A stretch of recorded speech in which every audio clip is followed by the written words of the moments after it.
The rain came down hard the night Damian Caruso gave the order. Not the soft kind of rain that made Chicago look romantic from a distance. The hard kind. The kind that turned the streets into black mirrors 42 floors below and made the whole city look like something you might dream about after a long illness. Something familiar but wrong at the edges. He stood at the floor-to-ceiling window of his penthouse with a glass of scotch in his right hand that he had not touched in 20 minutes. The ice had melted completely. He was watching the lights blur and bleed through the downpour, and he was thinking about his brother. Nathan Caruso had been 28 years old. He had kept a notebook in his jacket pocket at all times, a small brown leather one with a brass clasp, and he filled the margins of everything he touched with careful, precise handwriting that their mother had once said looked like a man who was afraid of being misunderstood. Nathan had been meticulous the way certain people are meticulous not from anxiety, but from a deep and genuine belief that details mattered, that the small things were where truth lived. 4 days ago, someone had cut his throat in an alley off South Wabash and left him in 6 inches of standing water between 2 dumpsters. Enzo Aldrade stood near the door with his hands clasped in front of him. He had been with Damian for 14 years, and he had learned in the first 6 months never to speak first when Damian stood at that window. The silence was not emptiness. It was pressure building towards something that had already been decided. The Voss compound, Damian said without turning around. How many still inside? Household staff. A few lower soldiers who did not know enough to run yet. Enzo paused. Callum Voss left 12 hours ago. Private airfield outside Milwaukee. A small jet filed a flight plan to Cancun and then went dark. Damian took a slow breath. The knuckles of his right hand whitened around the glass. The same week Nathan died, 3 of Damian's warehouses had been seized in coordinated FBI raids. 2 captains were in federal custody. $11 million in product was simply gone, dissolved into the machinery of a betrayal so complete and so precise that it could only have come from someone who understood the organization from the inside. Every thread led back to one name. 22 years of careful distance between the Caruso and Voss organizations, 2 decades of uneasy truce maintained like a wire stretched between buildings. And Callum Voss had cut it in the middle of the night and blamed the wind. Burn it, Damian said. Enzo did not hesitate. Done. And the girl. A beat of silence. She is at her apartment. University housing in Wicker Park. Graduate student, 24 years old. No prior involvement with. I know what she is, Damian said. He finally turned from the window. His face in the lamplight was angular and expressionless. Dark eyes carrying something cold and absolute that had nothing to do with anger, and everything to do with a decision already fully formed. There was no rage in him. Rage was for men who had not yet accepted what they were going to do. Damian had accepted it. Bring her in quietly. No marks, no rough handling. I want her frightened, not damaged. There is a difference. Enzo nodded once. Tonight, Damian said. Before dawn. He turned back to the window. The city kept burning below him in the rain. Elena Voss was still awake at 2:15 in the morning, which was the only reason she heard them on the stairs. She had been working at her desk, a narrow wooden table pushed against the east wall of her studio apartment, surrounded by open books and pages of handwritten notes about a 14th century Flemish triptych she was writing her thesis on. The lamp beside her was the only light in the room. Outside her single window, rain hammered the fire escape in irregular bursts that sounded almost like conversation, almost like something trying to get her attention. She heard the footsteps first.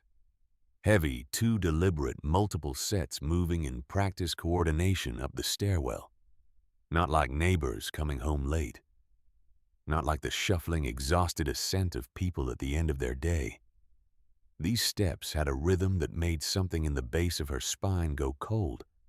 Before her brain had finished forming the thought, Elena stood. She made it 3 steps toward the door before it came off the hinges. They were inside in under 4 seconds. 2 men in dark clothing, faces half covered, moving without shouting, without theater, with the terrible efficiency of people who had done this before and would do it again, and had long since stopped needing to think about it. She opened her mouth, and one of them had a hand over it before the sound came out. Her arms were pulled behind her back.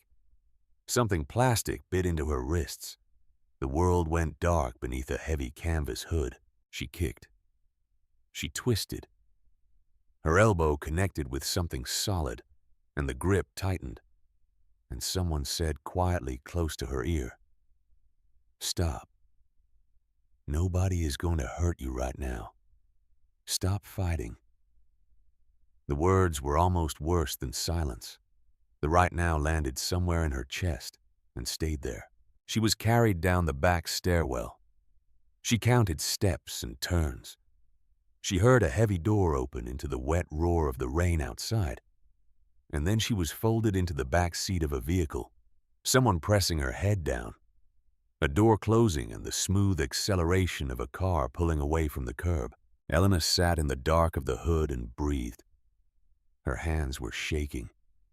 Her whole body was shaking. But she forced herself to focus. The smell of the interior leather and something faintly chemical. The sound of the engine, the particular quality of it. She counted turns. She tracked time by counting her own heartbeats and dividing. They drove for a long time. She thought about her father. Callum Voss had kept 2 worlds from colliding her entire life. Private schools in Florence, undergraduate in Boston. Graduate school here in Chicago, always with instructions given quietly and without full explanation. Never take the same route twice. Never give your address to strangers. Never speak about the family name in public. She had asked him once when she was 17 what exactly it was that he did. He had looked at her with something that might have been grief and said, "Nothing that will ever touch you, Elena. I promise you that." The car stopped. A door opened. The rain was louder, closer. She was guided out and across what sounded like gravel. Then through a doorway where the acoustics changed completely. Something large and hollow and echoing, like standing inside the ribcage of something ancient. Like standing inside a cathedral. Which, as it turned out, was exactly where she was. When the hood came off, Elena blinked against the flickering of 100 candles arranged in iron stands throughout the space. The architecture was unmistakably ecclesiastical. Vaulted stone arches overhead. Pillars running the length of the nave. High windows that had been bricked over, except for narrow slits that admitted nothing but the sound of rain. The pews had been removed. In their place were tables, equipment, men positioned at intervals along the walls, with their arms at their sides and weapons visible. The whole space breathed with the low hum of an organization at work, and at the far end where an altar would have been, a man sat in a low chair, with his legs crossed and one hand resting loosely on the arm, watching her, the way you watch something you have already made a decision about. Damien Caruso was exactly what the whispers had always made him sound like, which was somehow worse than exaggeration. The suit was black. The shirt beneath it was black. Silver rings on 3 fingers of his left hand caught the candlelight and held it. Tattoos climbed his neck above the collar in dark patterns she could not quite make out from this distance. His face was angular, jaw tight. Dark eyes carrying a stillness that had nothing peaceful in it. He did not stand. He looked at her for a long moment without speaking. Elena made herself stand straight. She kept her chin level. She let him look. "Your father stole from me," Damien said. His voice was quiet and completely flat, which was worse than if he had been shouting. "He killed my brother. He cost me people and money and years of careful work." He paused. "Now he is going to learn what it feels like to lose something he loves." "I do not know where he is," Elena said. Her voice came out steadier than she expected. "I have not spoken to my father in 3 months." "That is fine," Damien said. "You do not need to know anything. You just need to be here." He nodded at the men near her. Something passed between them without words. "Take her to the East Wing." He looked away from her then, back toward a table covered in documents, back toward the ongoing machinery of his work. He dismissed her from his attention as easily as turning a page. The room they put her in had been a sacristy, a small stone chamber off the main nave stripped to bare walls, and a cot, and a curtained toilet, and a single bolted door. A high, narrow window with thick glass let in gray light during the day, and nothing at night. The light overhead stayed on constantly. Elena sat on the cot and thought carefully. She was not naive. She understood exactly what she was. Leverage. Whatever sins her father carried, he loved her with a completeness that had occasionally seemed to surprise even him. Whoever held Elena held something Callum Voss would trade for. That was the logic. That was why she was alive and would stay that way for as long as she remained useful. The question was, what happened when she stopped being useful? She pushed that thought aside and reached for the single book she had had in her jacket pocket when they took her. A slim paperback edition of a French art history text she had been carrying home from the library that night. She opened it and began to read. Not because she was calm, because she needed her hands and her mind occupied, or the fear would swallow her whole. She started paying attention to the guards immediately, not watching them in a way they would notice, just cataloging. The one who brought her first meal was older, 50 perhaps, with the careful movements of someone who had long ago separated his work from his conscience. The one who came the second time was younger, mid-20s, a scar along his jawline, pale and old. He glanced at the cover of her book when he set the tray down just for a second, a flicker of something that was almost curiosity before it closed back down. She noted that, filed it. His name she learned over the following 2 days by listening to conversations through the door, was Declan. The first 24 hours they left her almost entirely alone. Food came once, bread, water, soup gone cold. The light overhead stayed on. She learned to measure time by the thin strip of sky visible through the high window.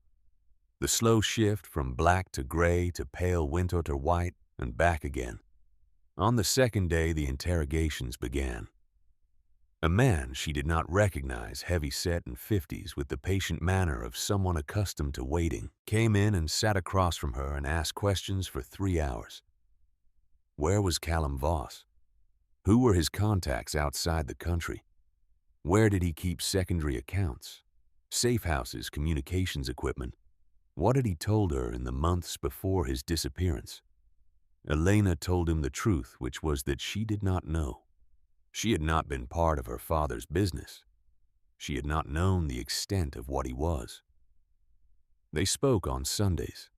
She told him about her thesis. He asked whether she was eating properly. That was the relationship. That was all of it. The man did not believe her immediately. He came back twice more over the following days, asking variations of the same questions. Elena's answers did not change, because they could not. Between interrogations, she built her map. She counted steps in the corridors when they moved her. She noted which direction sound traveled, and what that told her about the layout of the building.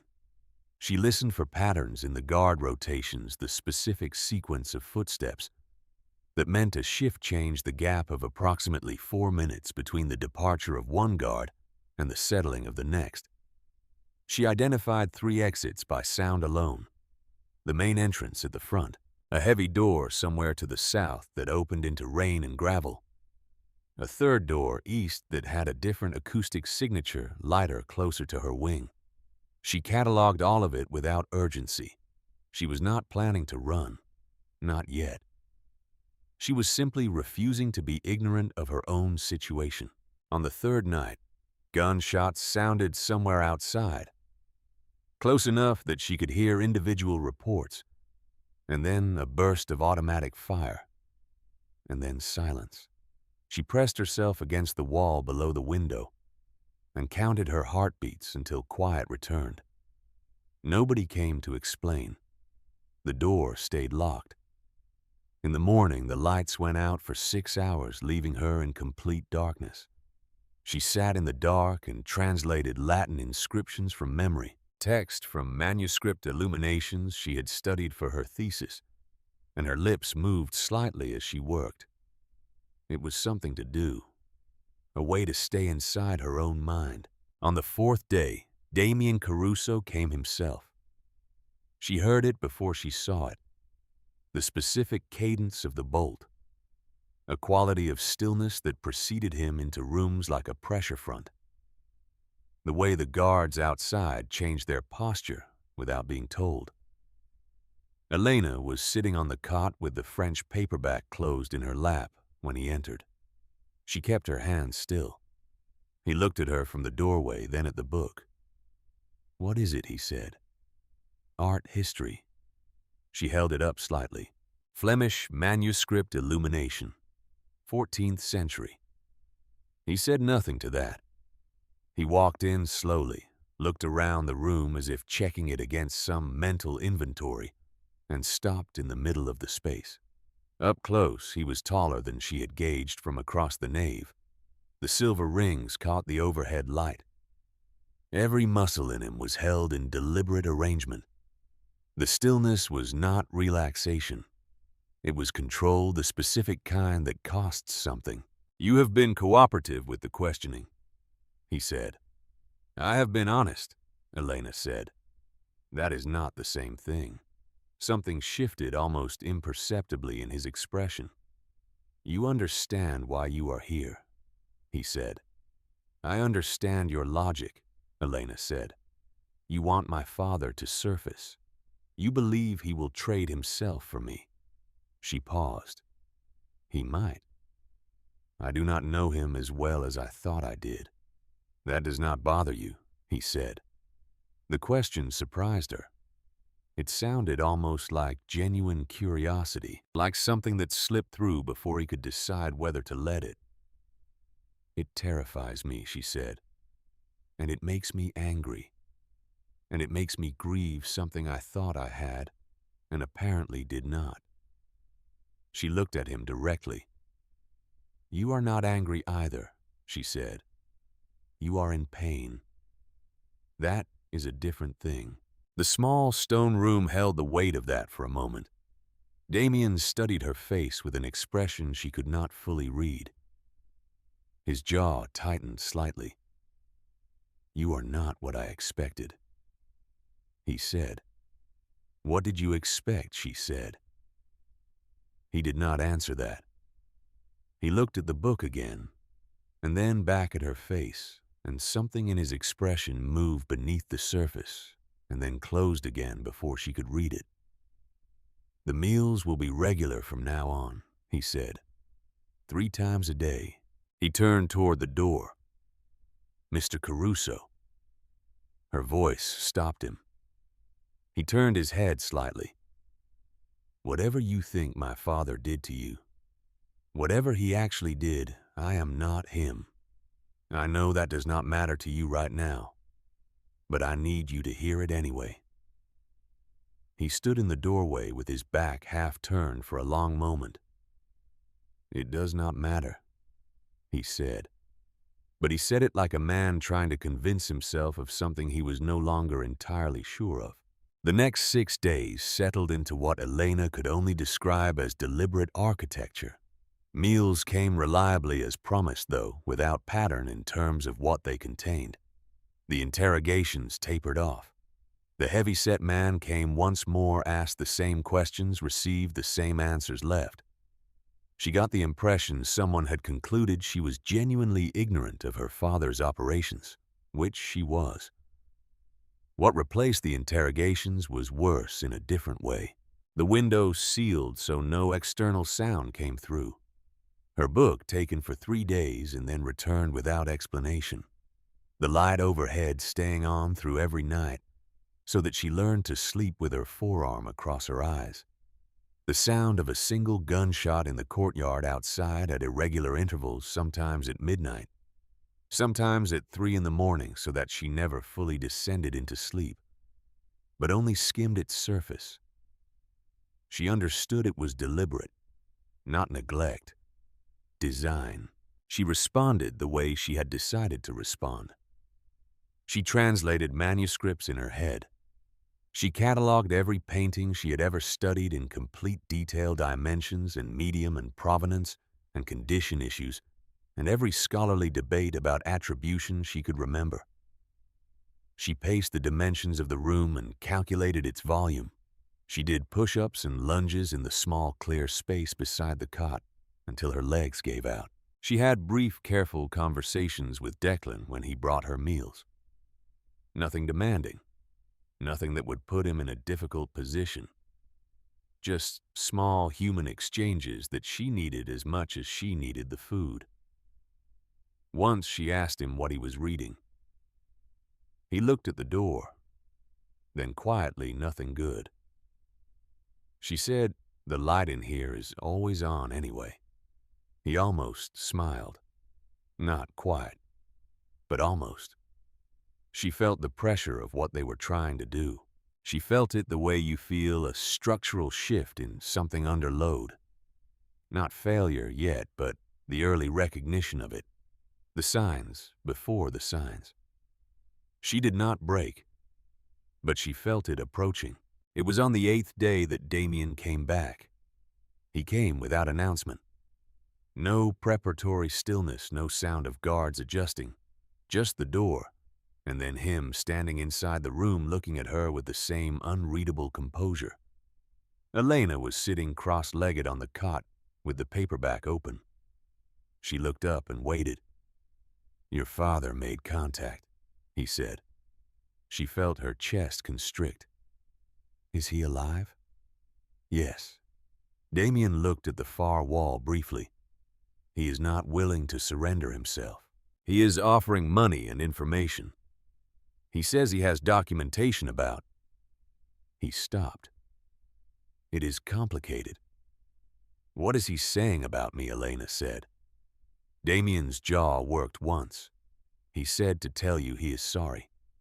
Elena looked down at the book. The words blurred slightly. She blinked until they did not. "He is not coming," she said. Not a question. Damien did not answer, which was its own answer. She nodded slowly. "So what happens now?" "Now I decide," he said. His voice had something unfamiliar in it, not softness, friction. Like something that did not want to come out, but was coming out anyway. He looked at her then. Really looked at her. Not the measuring look of a man calculating the value of a tool. Something that lasted too long and held too much and told her things about him that she was not certain he intended to reveal. She filed that too. The next 3 days were the worst. The pressure bore down harder than before. The irregular gunshots outside came every night now. Her book was taken again. Declan stopped meeting her eyes when he brought meals as if someone had specifically instructed him otherwise. The temperature in the room dropped at night, and there was only the single thin blanket on the cot. Elena recited paintings in the dark. Rogier van der Weyden, The Descent from the Cross. Oil on panel, 220 by 262 centimeters. The colors that should not work together but do, because grief does not follow the rules of composition. She had spent 11 months writing about that painting before all of this, before the door came off its hinges. She thought about how much of her real life had been conducted in ignorance of another life running parallel to it. The private schools in Florence were not just good education. The instructions about her address were not just her father's version of caution. She had lived in a protected circle without understanding what the circle was protecting her from, or what it was that made protection necessary. She thought about that for a long time. The anger of it, the grief of it, the way love and deception can be so completely intertwined that you cannot separate one from the other without destroying both. On the 11th night, she could not sleep. She lay on the cot with her forearm over her eyes and listened to the compound sounds and counted her own breathing, and thought about the French paperback with its broken spine sitting beside her. She had been here 11 days. She was still herself. She had not let them take that. The digital clock on the shelf read 2:07 when the first explosion shook the walls. Elena came off the cot, instantly feet on the stone floor, and the world dissolved into noise. Sustained gunfire from multiple directions. Shouting somewhere in the building. A second explosion closer than the first that rattled dust from the vaulted ceiling and made the overhead light flicker. She backed against the far wall and pulled the cot on its side in front of her. Useless. But something. The gunfire moved. She tracked it by sounds spreading through the building, coming closer, retreating. A sustained fight between two groups in an enclosed space, nothing organized about it. Nothing that suggested either side had anticipated the full shape of what they were walking into. Someone had sold the location of this compound. Someone inside had done that. She did not know that yet. She only knew the sound of it. And then she heard something that made every instinct she possessed pull in opposite directions. A voice. Damien's voice. Close. Low. Ragged with something that was not his usual register at all. In Italian barely audible through the door, Enzo. Enzo, cover east. And then stopping. And then quieter in English, just 2 words, damn. Then she heard him slide down the wall outside her door. She heard his breathing labored wet at the edges, and the specific sound of a man pressing something against a wound, and understanding in his body what he was not ready to know in his mind. Elena looked at the locked door. He had taken her from her home. He had orchestrated 11 days of deliberate psychological pressure designed to erode her. He had used her as a weapon against her father, without a single moment of hesitation. And he was bleeding to death 12 inches from the door. She did not think about it for very long. She grabbed the iron base of the standing lamp in the corner and swung it against the door with everything she had. Damien. She hit the door again. Damien, get up. There are more of them coming. A silence that lasted long enough to be frightening. Then the bolt scraped. The door opened. Damien Caruso stood in the doorway with one hand pressed against a wound in his left shoulder, and blood saturating his shirt from collar to waist. His face was the color of ash and sheened with sweat. The composure was entirely gone. Nothing left but the raw and wrecked face of a man operating on pain and refusal, and the particular stubbornness of someone who has decided not yet, and means it. He looked at her. He looked at the lamp iron in her hands. He looked at her face. Move, he said. His voice had nothing left in it but function. Elena moved. She put herself under his uninjured arm and took his weight, and they went together down the stone corridor, her shoulder under his hand still pressed to the wound, while gunfire cracked somewhere behind them and moved closer. She steered him through a passage she had not known existed, a false section of paneling in the east corridor that opened into the old vesting room behind the altar space. She pressed him down behind the long stone altar table, and he went down without resisting, which told her everything she needed to know about how badly he was hurt. She tore the inner lining of her jacket with both hands and pressed it against his shoulder. He made a sound through his teeth that he was clearly trying not to make. She leaned her weight into it. "Do not stop talking to me," she said. "What is your blood type?" "A positive," he said. His voice was very far away. "Stay with me," she said. "Damien, stay with me." His head dropped back against the stone. His eyes stayed open, watching the ceiling. In the candlelight bleeding under the door from the nave, everything chaotic and burning out there, she could see his face stripped of every layer he maintained. The performance of authority, the weight of the name, the particular gravity of a man who had built his life around the idea that his composure was the most dangerous thing in any room. All of it gone. Just a man, just a badly wounded man bleeding in a dark room. She kept pressure on the wound and she watched his face, and she did not look away. And after a long moment, his hand came up and closed over hers, not to stop her, not to grip, just contact, just the weight of a hand finding another hand in the dark. She held pressure until she heard Enzo's voice from the north passage. Damien's eyes found her in the dark. In the flickering light, something crossed his face that had nothing to do with pain. Something sharp and distant and stunned, the expression of a man looking at something from very far away or from very long ago. He said almost without sound, "Your necklace." Elena looked down. The silver cross she had worn since she was 19 was outside her collar, swinging free from the struggle. When she looked back up, Damien's eyes had gone somewhere she could not follow, unfocused, tracking something that was not in this room. "New York," he said. Barely a sound. It was winter. "You said." He stopped. His eyes found her face again with the desperate precision of a man trying to hold on to something slipping away from him in the dark. "You said stay alive. You said please stay alive.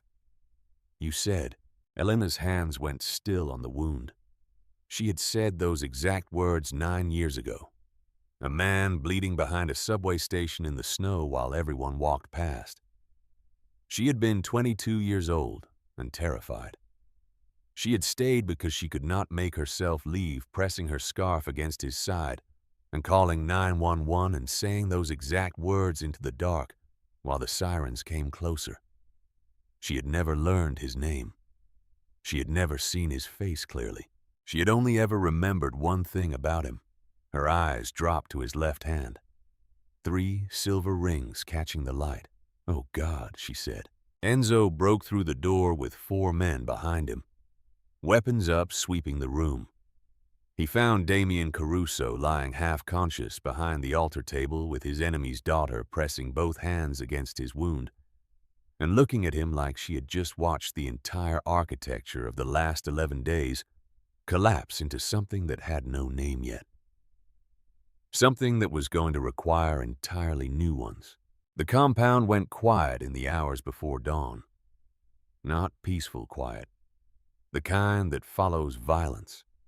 The kind that has weight and temperature and smells like concrete dust and antiseptic and the particular stillness of men who have been moving fast and are now standing still and do not entirely know what to do with their hands. 3 of Damien's men were dead, 7 wounded. The East Wing was partially on fire and had to be evacuated.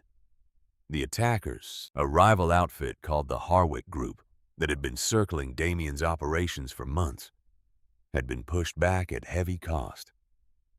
Someone had given them the location of the compound, the shift schedule, the entry points, and the precise timing that made the attack as surgical as it had been. Nobody said that out loud yet, but everyone in the building was thinking it. Elena sat in the main medical room on a chair near the wall, while Dr. Harlan Price worked on Damien's shoulder. The bullet had passed through cleanly. He would live. He had lost blood, but not catastrophically, and his constitution was apparently precisely what you would expect from a man who had survived this particular life for 36 years. She sat and held her own hands in her lap and thought about the snow in New York. She had been 22 years old, walking home from the library at midnight, and she had seen him in the alley and heard the sound he made. Not quite a groan, more involuntary than that. The sound of a body refusing what was happening to it. She had almost kept walking. She had told herself to keep walking. And then she had stopped anyway because she was constitutionally incapable of walking past a person bleeding in the dark. She had stayed 20 minutes in the cold. She had pressed her scarf against his side and talked to keep him conscious, saying anything that came to mind. Talking about her thesis. Talking about the cold, saying, "Stay with me," saying, "Please stay alive." Saying the paramedics are 3 minutes away. Saying you are going to be fine. When the ambulance arrived, she had stepped back into the snow and watched them take him. And then she had walked home with blood on her hands and her heart hammering. And she had never told anyone because what was there to say? A stranger. Alive. Done. She had thought about him occasionally in the years after. Not often. Just sometimes when the day was quiet enough. A small wondering. Whether he had made it. Whether it had changed anything for him. Whether strangers could be owed something by people who would never know to pay them. She had her answer now. She was not sure what to do with it. Enzo appeared in the doorway at around 4 in the morning. He looked at her with an expression that contained several things at once. Exhaustion and something close to guilt, and a very careful assessment of what exactly she was and what she was likely to do. He had the face of a man revising a calculation he thought he had already finished. "He wants to see you," Enzo said. Elena stood without hesitation and followed him down the corridor. Damien was propped upright on the medical table, shirtless. Shoulder bandaged, the tattoos visible fully now in the overhead light. Intricate dark work that ran from his collarbone up his neck and across his left arm. Maps of a life written on skin. He was still gray-faced and clearly in considerable pain, but his eyes when she walked in were sharp and present and focused on her with an intensity that had changed in quality from everything before. Not calculating, not cold. Something raw, something that did not have a name yet and was not pretending to. Elena stopped 6 feet away and met his eyes. Neither of them spoke for a long time. Finally, Damien said, "You knew." "I did not," she said. "Not until you said it. Not until I saw the rings." He looked at the rings on his left hand, 3 silver bands that had been there so long. They had become part of how he understood his own hands, and he looked at them now as if seeing them from outside himself for the first time. "I was 23, he said quietly. "I had been knifed in a fight behind the 4th Street station. Everyone walked past." He paused. "You stayed?" "Yes. You could have left. You did not know who I was. I did not care who you were." She held his gaze without flinching.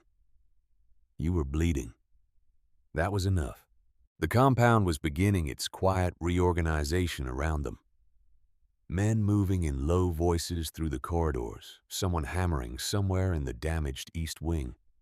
The specific sounds of a place putting itself back together after something that had tried to take it apart. 11 days, Damien said. His voice had changed register again, lower now, the flatness replaced by something that cost more. 11 days of what I designed for you. Elena said nothing. She waited. He set both palms flat on the table in front of him. There is no version of that which becomes acceptable, he said. I want you to hear me say that directly. Not as negotiation, not as strategy. She studied him for a moment.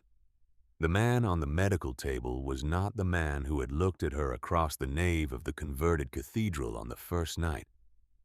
That man had been a closed system. This one had a fracture running through it, visible, not hidden. We have more important things to deal with right now, she said. He looked up. Rourke Gaines, she said. Your analyst, the man working on my father's files. I want to see what he has found. A pause. Damien said that is not. I am not asking, Elena said. Not sharply, just clearly. I am the reason my father sent those files. Whatever is in them concerns my family name and my life, and the last 11 days of it. She held his gaze. I want to see what he has found. Something shifted in Damien's expression, not the micro-adjustments of a man performing reconsideration. Something more fundamental. The specific look of a person encountering a force they had not fully accounted for in their original calculations. He looked at Enzo. Tomorrow morning, he said, when Rourke has the full summary ready. Tonight, Elena said. Another pause. Tonight, Damien said. The intelligence room was deep in the lower level of the compound. Stone walls and a long table covered in laptops and printed documents, and the specific organized disorder of someone who had been working without sleep for an extended period. Fluorescent lighting that had no interest in being kind to anyone's complexion. The room smelled like coffee and printer ink, and the particular staleness of recycled air kept moving by machines. Rourke Gaines was 53 years old, built like a man who had spent the first half of his life doing physical work, and the second half doing intellectual work with reading glasses pushed up on his forehead and ink stains on 3 fingers of his right hand. He spread 6 documents in a line across the table when they came in. Sit down, he said to both of them. Damien said, Tell me. Sit down first. This is going to take a minute. Damien sat. Elena took the chair across from him. They did not look at each other. Rourke touched the first document. Your father, he said to Elena, has been maintaining an encrypted archive for approximately 4 years. What he transmitted to us is a partial record. Either everything he has or everything he was willing to give up at this stage. We do not yet know which. He touched the second document. This is a partnership ledger. Names, figures, dates going back 8 years. On one side of the arrangement, the Voss and Caruso organizations. On the other side, he paused and removed his glasses from his forehead and set them on the table in front of him. Senator Harold Crane, a federal prosecutor named Douglas Whitmore, 2 sitting aldermen, and a trafficking network operating under the cover of a logistics company called Meridian Freight. The room was very quiet. Damien's jaw tightened almost imperceptibly. Explain. The senior members of both organizations, the people who were in place before either of you had full operational control, built this arrangement years ago. The families provided cover infrastructure and muscle. The politicians provided protection and redirected law enforcement attention when needed. Meridian Freight moved product. Rourke removed his glasses and set them on the table. Human product, women and girls primarily, routed through Chicago. On their way to East Coast distribution networks, Elena went completely still. In her peripheral vision, she saw Damien's hand close around the coffee cup in front of him, slowly. The way a hand closes around something when the rest of the body needs somewhere to put what it is feeling. Your brother Nathan found the ledger. Rourke continued looking at Damien. Not from Callum Voss, from inside your own organization. He found it because he was auditing a logistics discrepancy in the South Side warehouse accounts. Something in the numbers did not add up, and Nathan was the kind of man who followed numbers until they told him the truth. He brought what he found to the person he trusted most in the organization before coming to you directly. He wanted guidance. He wanted to be sure he was handling it correctly. Elena watched Damien's face. She watched him listen. She watched the specific quality of a man receiving information. His instincts had already half assembled, but his mind had refused to complete. Rourke said, "There is also evidence that someone in your inner circle was monitoring and filtering your private communications for at least 18 months. 3 attempts by Callum Voss to reach you directly were intercepted before they arrived." Nobody spoke for a moment. The intelligence room held the kind of stillness that collects in spaces after something irrevocable has been said out loud for the first time. Damien said Nathan was killed. Yes. And the evidence was arranged to point to Callum Voss. Yes. Rourke held his gaze steadily. By someone with access to your private correspondence, your daily schedule, and your personal security protocols. Someone positioned very close to the center of your organization. Damien set the coffee cup down on the table with careful precision. He looked at the documents spread in front of him. The way you look at a room you have known your whole life, when you realize the walls are a different shape than you thought. "My brother," he said. His voice, gone very flat, was trying to stop a trafficking operation. "And someone in my organization killed him for it. And then pointed me at Callum Voss and let me burn his operation and take his daughter." He stopped. He looked at Elena. The look lasted 2 seconds.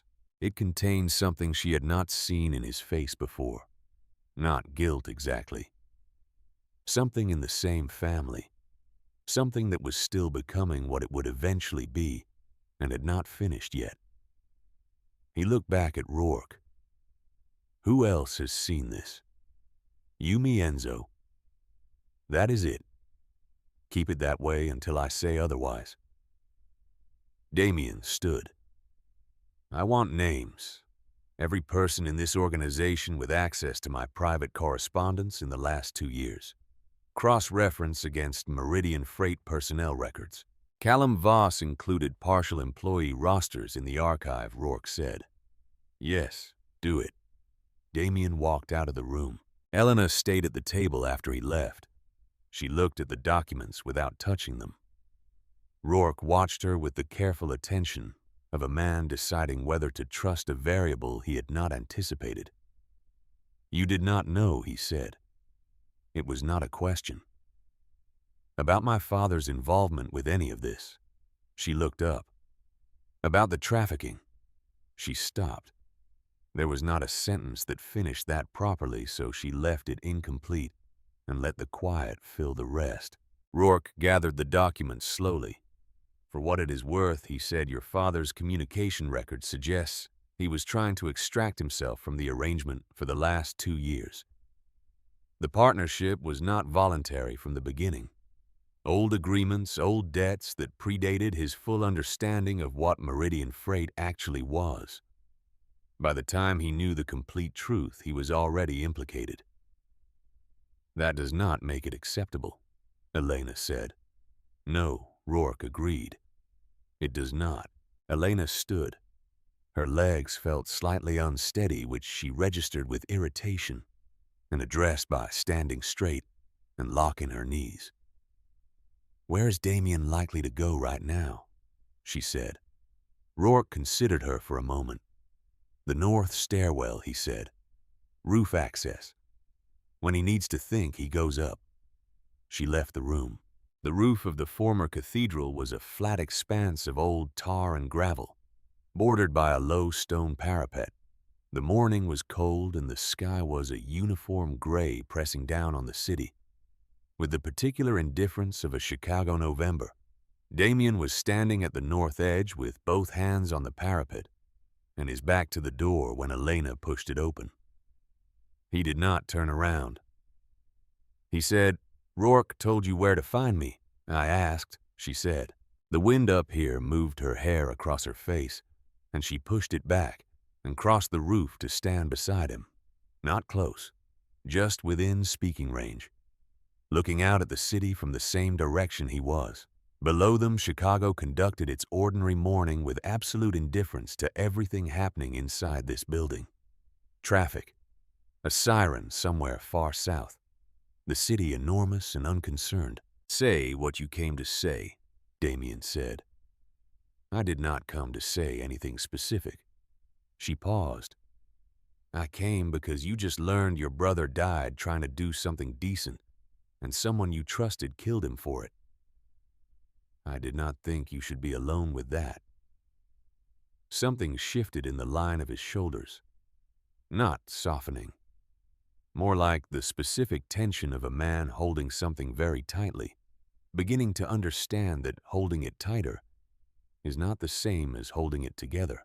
"You are being remarkably generous," he said, "towards someone who put you in that room for 11 days. "I am being honest," she said. "There is a difference." "Do you believe it?" Elena said. "All of it. The documents, the intercepts.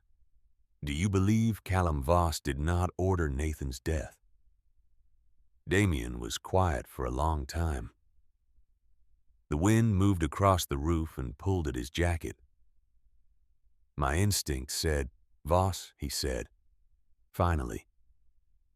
"The moment I heard Nathan was gone, it said Voss. 20 years of history between our families. And it said Voss immediately." He exhaled through his nose. "But Nathan's file on the logistics discrepancy. Rourke found the original. The handwriting in the margins, the notations. That is Nathan's work. He was meticulous. He was the most careful person I have ever known. He found something real. And someone killed him before he could bring it to me." "Someone who knew he was coming to you," Elena said. "Yes. Who knew your brother's movements well enough to intercept them." Damien's hands tightened on the parapet. The silver rings pressed against the stone. Yes, Elena let that sit for a moment. She understood that some understandings have to be arrived at rather than delivered. "Damien," she said. He turned his head at the sound of his name in her mouth. She had used it twice now. Once in the dark when he was bleeding on the sacristy floor. Once just now. And each time it seemed to land differently than he expected it to, like something familiar, being said in a room where he had never heard it before. "This person is still inside your organization," she said. "I know. Which means every move you make to investigate, they will know. I know that too. Then what are you going to do?" He looked at her for a long moment. The cold air was in his face, and the composure was not fully back yet. And she could still see the fracture, the thing that the last 48 hours had opened up, and that would take longer than a day to close. "I am going to find them," he said. "And I am going to take apart everything connected to Meridian Freight. The politicians, the prosecutor, the network, all of it." He paused. "And I'm going to need documentation that I can place in front of someone with federal authority. Because I cannot go to war against sitting senators on my word alone. You would go to the FBI. I would go to the right part of the FBI. Whitmore is compromised. There are others. That would expose your own organization completely." She said, "Yes. It would end what you have built here." "Yes." She held his gaze. "Is that what you want?"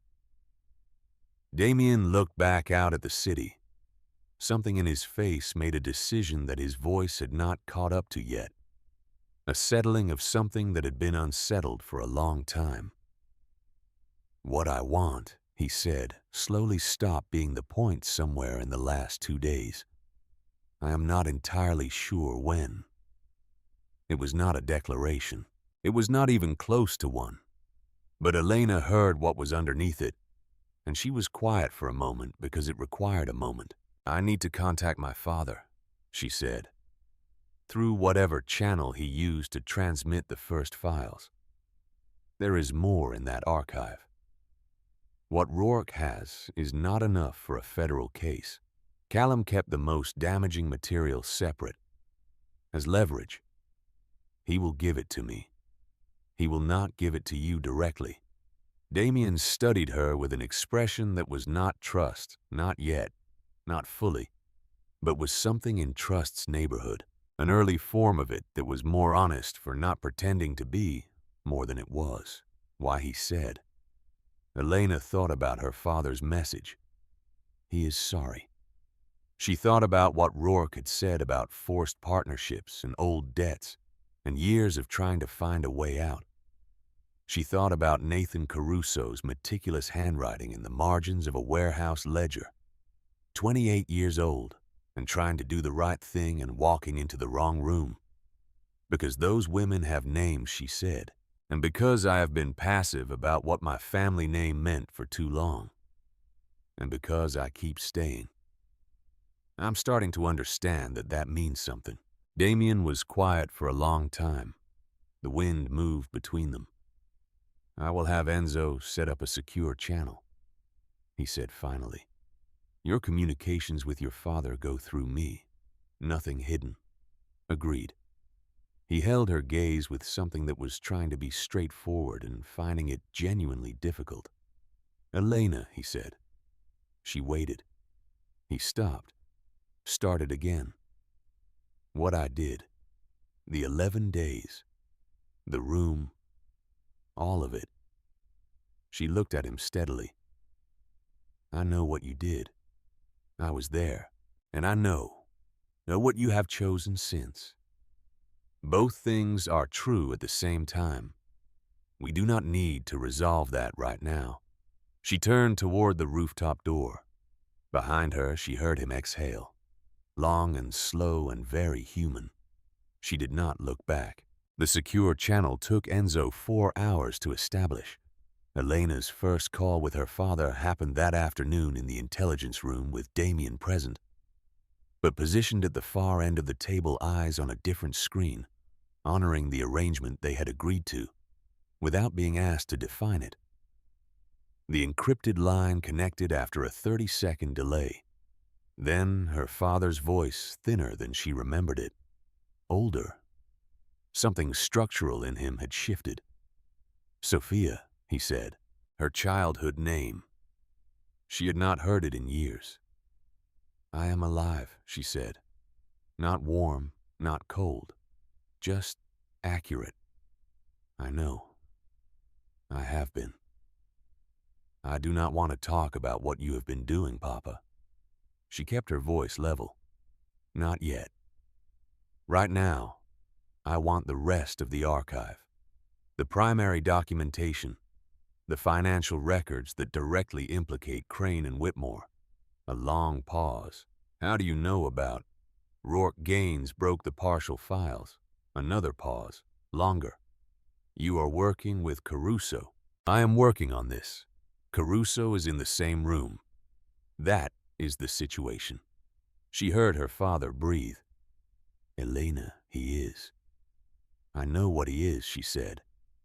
"I also know what you are. And I know what the men running Meridian Freight are. Right now, the last category is the one that matters. The files Papa, Callum Voss, sent the files. The expanded archive arrived over the next 2 hours and detonated quietly inside the compound, like something that had been waiting a long time to go off. Senator Harold Crane's name appeared across 17 separate transactions spanning 6 years. Prosecutor Douglas Whitmore had signed off on redirected federal investigations on no fewer than 9 occasions, each one involving a case that had been moving toward Meridian freight before it was steered away. The 2 aldermen had provided zoning cover and logistics permissions for 4 of Meridian's Chicago transit facilities. The total financial transfer across the life of the arrangement was in the range of $40 million. And buried in the deepest layer of the archive, encrypted separately from everything else, was a list. Not politicians, not financial records, names. 41 of them with dates and transit records, and a designation code that Rourke, when he translated it, sat back in his chair and did not say anything for almost a full minute. Documented victims, he said finally. People who were successfully tracked and identified. Callum Voss had people working from inside Meridian's logistics chain for 4 years documenting what they could. He was building a case. He looked at the list. 41 names they could document. The real number is... He did not finish the sentence. Damien stood with his back against the wall, and his arms crossed and his face doing something that he was not controlling the way he usually controlled it. Elena watched him absorb this from across the room and said nothing because nothing was the right thing to say. It was Enzo who broke the quiet, and what he said opened the room in a different direction entirely. Aldrich wants a meeting. Damien's eyes moved to him immediately. When? This morning. Private line. He says he went to ground when the compound was hit. He wants to convene the senior members at the Halstead property tomorrow night to discuss security and next steps. Aldrich Caruso was 61 years old. He was Damien's father's younger brother. He had taught Damien to play chess and to drive and to read a room. He had sat across from Damien the night Damien's father was buried and said quietly, "You are the head of this now. I will be right behind you." For 22 years, he had been right behind him. Damien looked at the list of senior members with access to his private correspondence that Rourke had compiled. Aldrich's name was on it. It had been on it since the beginning.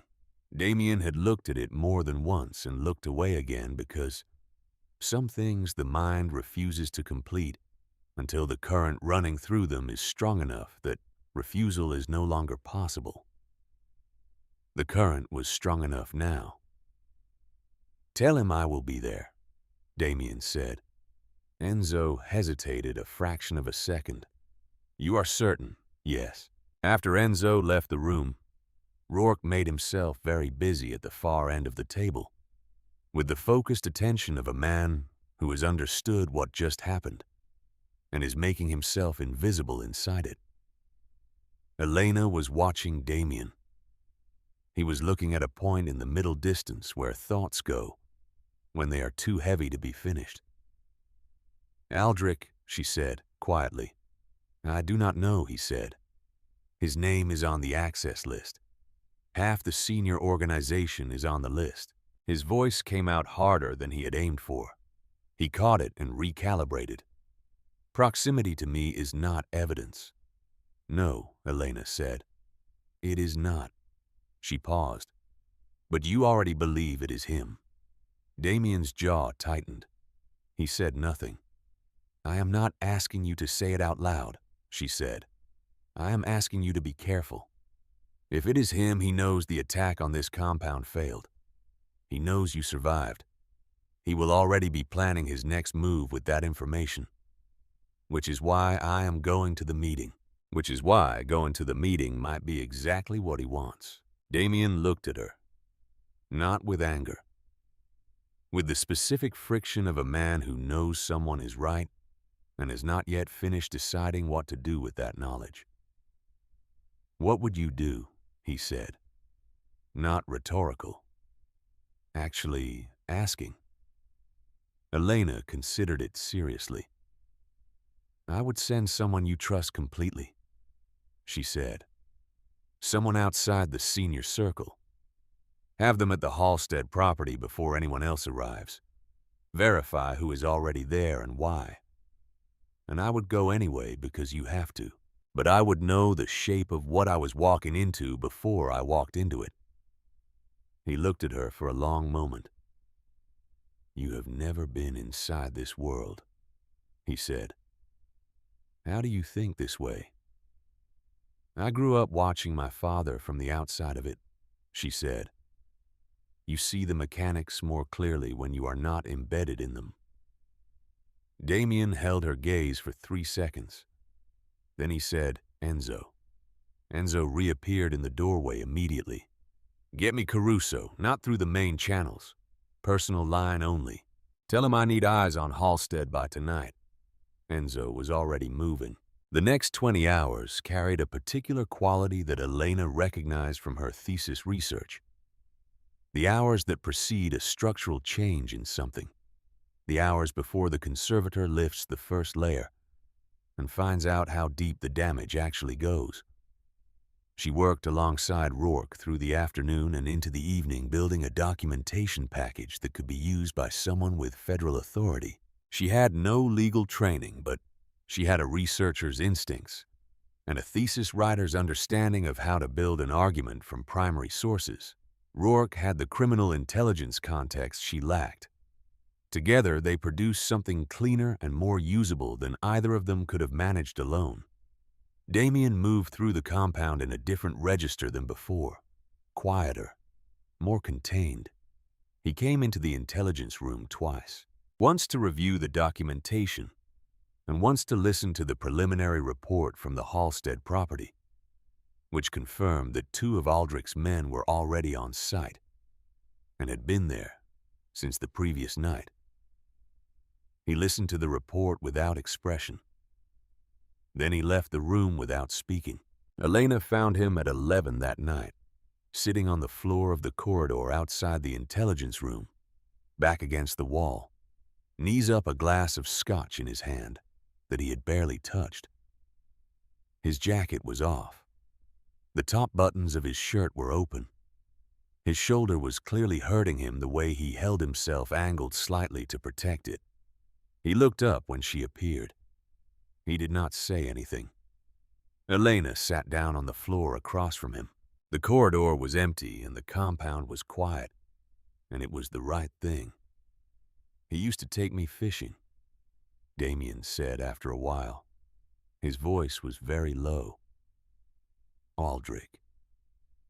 Every summer when I was a boy, before everything changed, there was a lake about 40 miles outside the city. He would wake me up at 4 in the morning and we would drive out there in his truck, and he would teach me to be patient." A short sound that was not quite a laugh. Of all things, patience. Elena said nothing. She let it have the room it needed. "He sat across from me the night my father was buried." Damien continued, "Looked me in the eye and told me the family name meant something, that Nathan and I were everything." He stopped.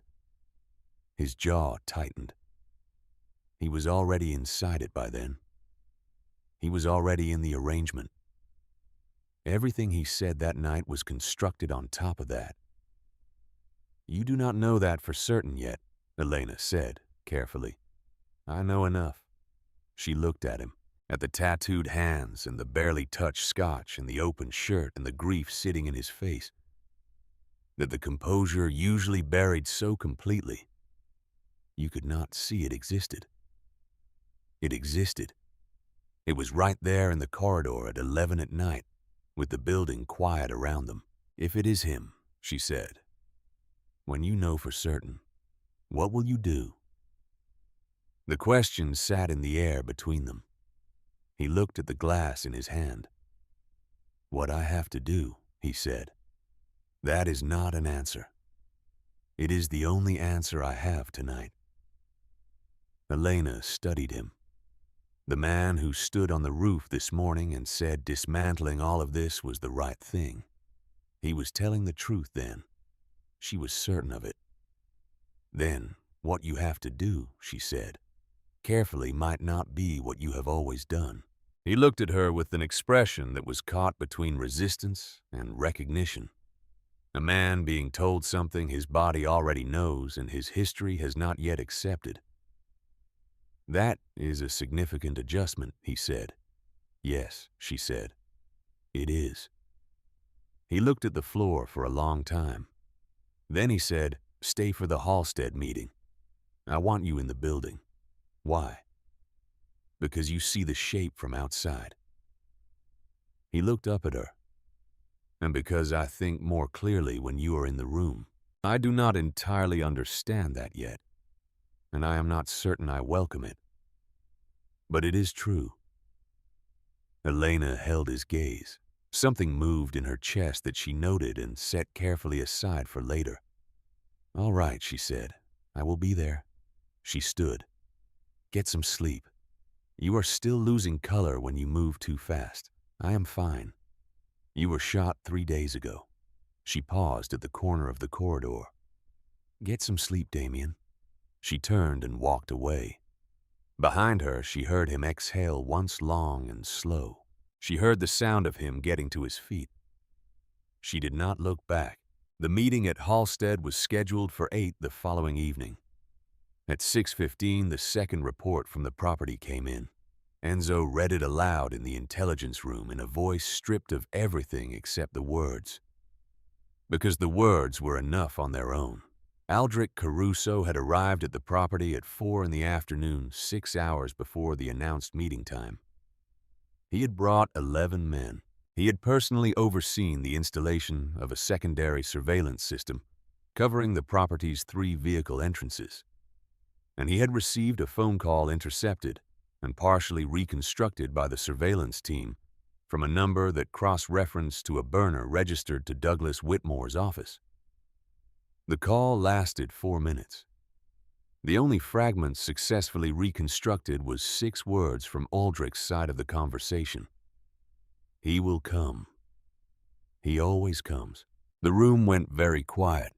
Damien stood at the head of the table with both hands flat on the surface and his eyes moving across the report, with the slowness of a man reading something he already knew was there, and finding no relief in having it confirmed. Elena watched his face.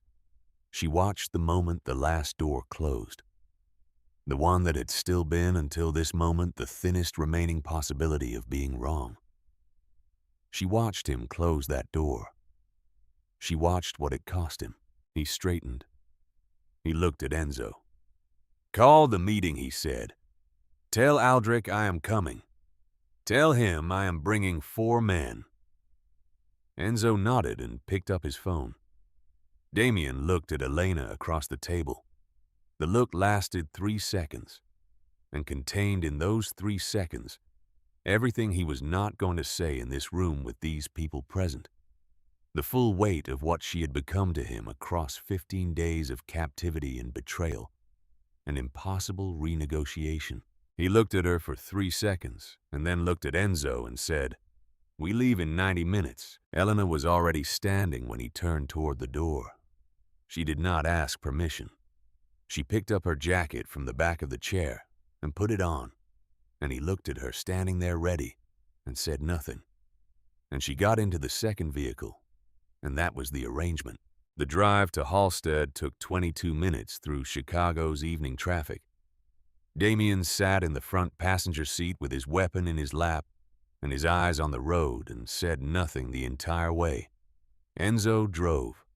2 additional vehicles followed 4 men, each instructed to hold position outside the property perimeter, unless they received a specific signal. Elena sat in the second vehicle and watched the city move past the window and thought about the report. He will come. He always comes. 6 words that contained inside them a complete theory of Damien Caruso assembled by a man who had known him for 36 years and had spent at least some of those years studying him the way you study a problem you intend to eventually solve. The Halstead property was a converted warehouse on the near west side that the Caruso organization had used for gatherings for 15 years. Neutral ground by convention, large enough to accommodate a full senior assembly, familiar enough that everyone knew its exits and its blind spots. which meant Aldrich knew them too.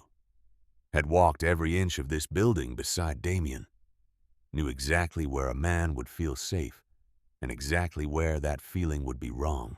The interior smelled like concrete and machine oil, and the particular metallic undertone of a space that held a lot of men on a regular basis. Industrial lighting, yellow-white and unsparing. Long tables arranged in a rough rectangle in the central space. 7 men already seated when Damien walked in. And Aldrich Caruso at the far end standing with a glass of red wine and the specific quality of a man performing ease. 61 years old and wearing the practiced ease of a man who had spent 4 decades learning which rooms to enter and exactly how.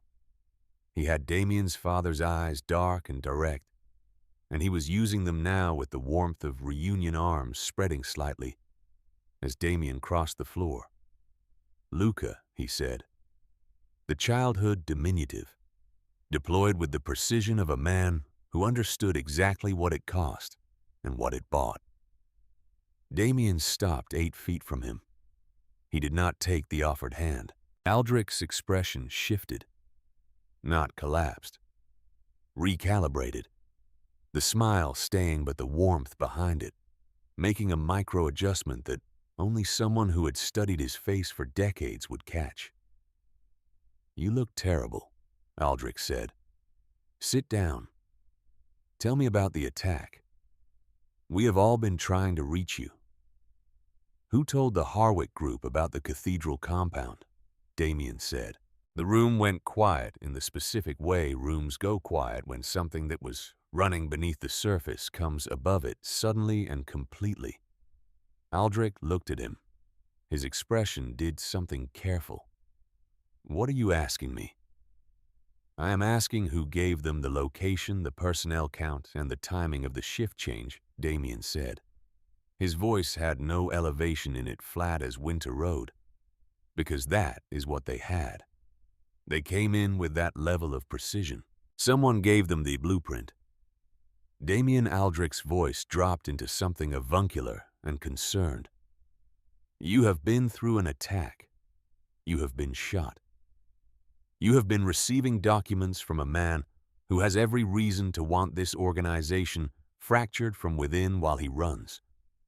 You cannot trust anything Callum Voss sends you." 41 names, Damien said. Documented victims. 4 years of evidence. Senator Crane. Prosecutor Whitmore. Meridian Freight. He watched Aldrich's face while he said each name. Watched the specific stillness that replaced the performance of surprise. The way a man's face goes when it stops generating responses and starts managing exposure. "Nathan found the ledger," Damien said, "and he came to you." The room went absolutely still. "He came to you," Damien said again, because he did not know who else to trust inside the organization. Because you were the one he had trusted his entire life. The flatness in his voice had developed an edge that was not volume, just density. The weight of something said by someone who has finished grieving and is now only left with the fact. "And you killed him." Aldrich set his wineglass down. The men seated around the table had gone very still. Some of them genuinely blindsided, absorbing in real time what they were hearing. Others, 3 of them, Damien had already noted their positions, watching Aldrich specifically, waiting to see which way this broke so they could move accordingly. Nathan was going to destroy everything Aldrich said. The words came out without preamble and without performance. Just fact offered with the practicality of a man explaining something he considers self-evident. He was 28 years old and he thought he understood what this organization required. What you have to do to maintain power in this city for 20 years. He found one piece of one arrangement, and he was ready to burn all of it to the ground because it troubled his conscience. He was trying to stop a trafficking operation, Damien said. He was going to hand us to the federal government. He was your nephew. He was a liability, Aldrich said. The same tone you used to describe weather. I did what the organization required. what your father would have done." The last sentence landed like something thrown hard across the room. Damien felt it hit somewhere in the center of his chest and detonate quietly. He stood with the detonation happening inside him and his face showing nothing, because if it showed anything, he would lose what came next, and he could not lose what came next. "My father," he said, "would not have touched Nathan." "Your father," Aldrich said. And now something had shifted in his voice, a thin current of something that had been held under pressure for a very long time. Was sentimental. It was his greatest weakness. "It is yours." He looked at Damien with those dark, familiar eyes, and in them now was something that had apparently always been there, and had simply been covered by 40 years of practiced proximity. "You are exactly like him, brilliant and unable to make the necessary choice when it involves someone you love." He paused. "And the girl." One of the seated men, Sal Bruno, financial controller, one of the three complicit ones, said it quietly. "Bringing her here, working with Voss's daughter, sharing intelligence with her." He shook his head slightly. "Aldrich told me you would do it," Sal said. "I did not believe him until now." Damien looked at Sal, then back at Aldrich. "You have been building toward replacing me. I have been building toward keeping this organization alive," Aldrich said, "by removing obstacles, by making the choices you were constitutionally incapable of making. By killing your own nephew," Damien said, "and handing women and girls to Meridian Freight." For the first time, something flickered in Aldrich's face. Not guilt. Something more pragmatic. A reading of the room, of the 5 men present who had not known the full scope of Meridian and were now absorbing it in real time and recalculating their positions. Aldrich had overestimated how much that information could be managed in a room full of men whose survival instincts were finely calibrated. He had made a mistake. Damien saw him realize it half a second before Aldrich moved. "Take him," Aldrich said. It happened fast and wrong. The 3 complicit men came up from the table, and Damien's 2 men inside reached for their weapons, and someone fired. And the warehouse became everything. A contained space becomes when violence starts inside it. Close, brutal, tangled, bodies colliding among the tables. Not enough room for anyone to establish distance. Damien moved toward Aldrich, and something connected with the side of his head. Sal Bruno, with a pistol grip, swung hard, and the room tilted sharply left. And Damien went down to one knee on the concrete vision, fracturing the wound in his shoulder, sending a fresh cascade of white pain through his entire right side. He heard the breach signal from outside. 2 fast shots. Enzo coming through. He got his feet back under him. Aldrich was gone. The north corridor door was swinging closed, the one that led to the loading dock and the rear vehicle exit that Damien himself had identified years ago as the best emergency egress from this property. Damien went after him. The corridor was long and badly lit, and his head was not entirely right. One hand on the wall as he moved, shoulder screaming the sound of the fight behind him, fading as he pushed deeper into the building. He came through the loading dock door, and the cold night air hit him like something that had been waiting to correct him. Aldrich was 30 feet away, reaching for the door handle of a black SUV whose engine was already running. "Aldrich." His uncle stopped, turned. In the yellow flood of the exterior light, they looked at each other. Across 30 feet of oil-stained concrete, the man who had raised him after his father died, and the man who had ordered Nathan's throat opened in an alley off South Wabash, and framed another family for it, and used the resulting war as cover for years of organizational positioning. Aldrich looked at him with those eyes. "You are not going to shoot me," he said. His voice was calm. Damien had his weapon raised, His hand was steady despite the shoulder, despite the blow, despite the world still oscillating at its edges. "You are not," Aldrich said again, "because I raised you. Because somewhere under everything you have become, you are still the boy who cried at that lake when his first fish died and threw it back, hoping the water would fix it." His voice was not cruel. That was the terrible part of it. It was almost gentle. "You do not have the capacity for this, Luca. You never did. It is why Nathan had to die, rather than simply be managed, because you would have protected him, and it would have cost everything." Damien's finger was on the trigger. He stood there for 3 full seconds. Then the SUV's rear door opened from inside, and 2 men came out fast, and the geometry of the situation changed entirely. And Damien dove behind the concrete barrier as the first shots came, and when he came back up, Aldrich's vehicle was already through the exit gate and gone into the Chicago night. He sat on the loading dock concrete for 90 seconds. His head was clearing. The shoulder was a serious ongoing problem. He ran an inventory. Nothing else broken. A graze along his left forearm he had not felt happened now, registering as a thin line of fire. Enzo appeared at the loading dock door with 2 men. Sal Bruno Damien said, "Detained. 2 of the others are down." Enzo paused. Aldrich got out. Yes, he had a vehicle waiting. The men who did not know about Meridian. Ferretti, Bianchi, the others. Where are they? Inside. Shaken. Waiting. They are not complicit. I watched their faces when Meridian came up. Damien touched the side of his head where Sal had hit him, and his fingers came away with a thin smear of blood. "Nobody leaves the property. I need to talk to them." Enzo's voice changed quality. "There is a problem."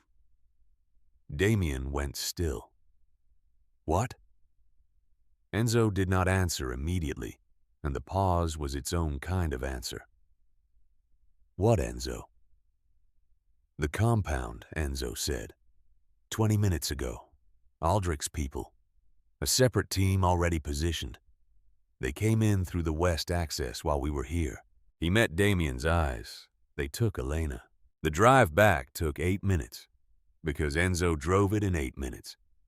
And Damien sat in the passenger seat with his weapon in his hand, and his mind doing what it did under extreme pressure, going very cold and very precise, stripping everything that was not immediately functional. Aldrich had split the operation. The Halstead meeting was half of it. Draw Damien out, scatter, or eliminate the inner circle confirmed the shape of the loyalty problem. The other half was the compound. 2 objectives prosecuted simultaneously. He had anticipated that Damien might survive the meeting or had calculated that it did not matter either way. Because the second objective was Elena. Damien understood with the specific cold clarity of a completed calculation what Elena represented to Aldrich now. She was no longer leverage against Callum Voss. She was leverage against Damien himself.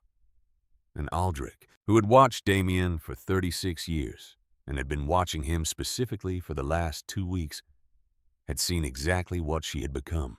The compound was controlled damage when they arrived. West Wing breached 2 guards down the intelligence room ransacked.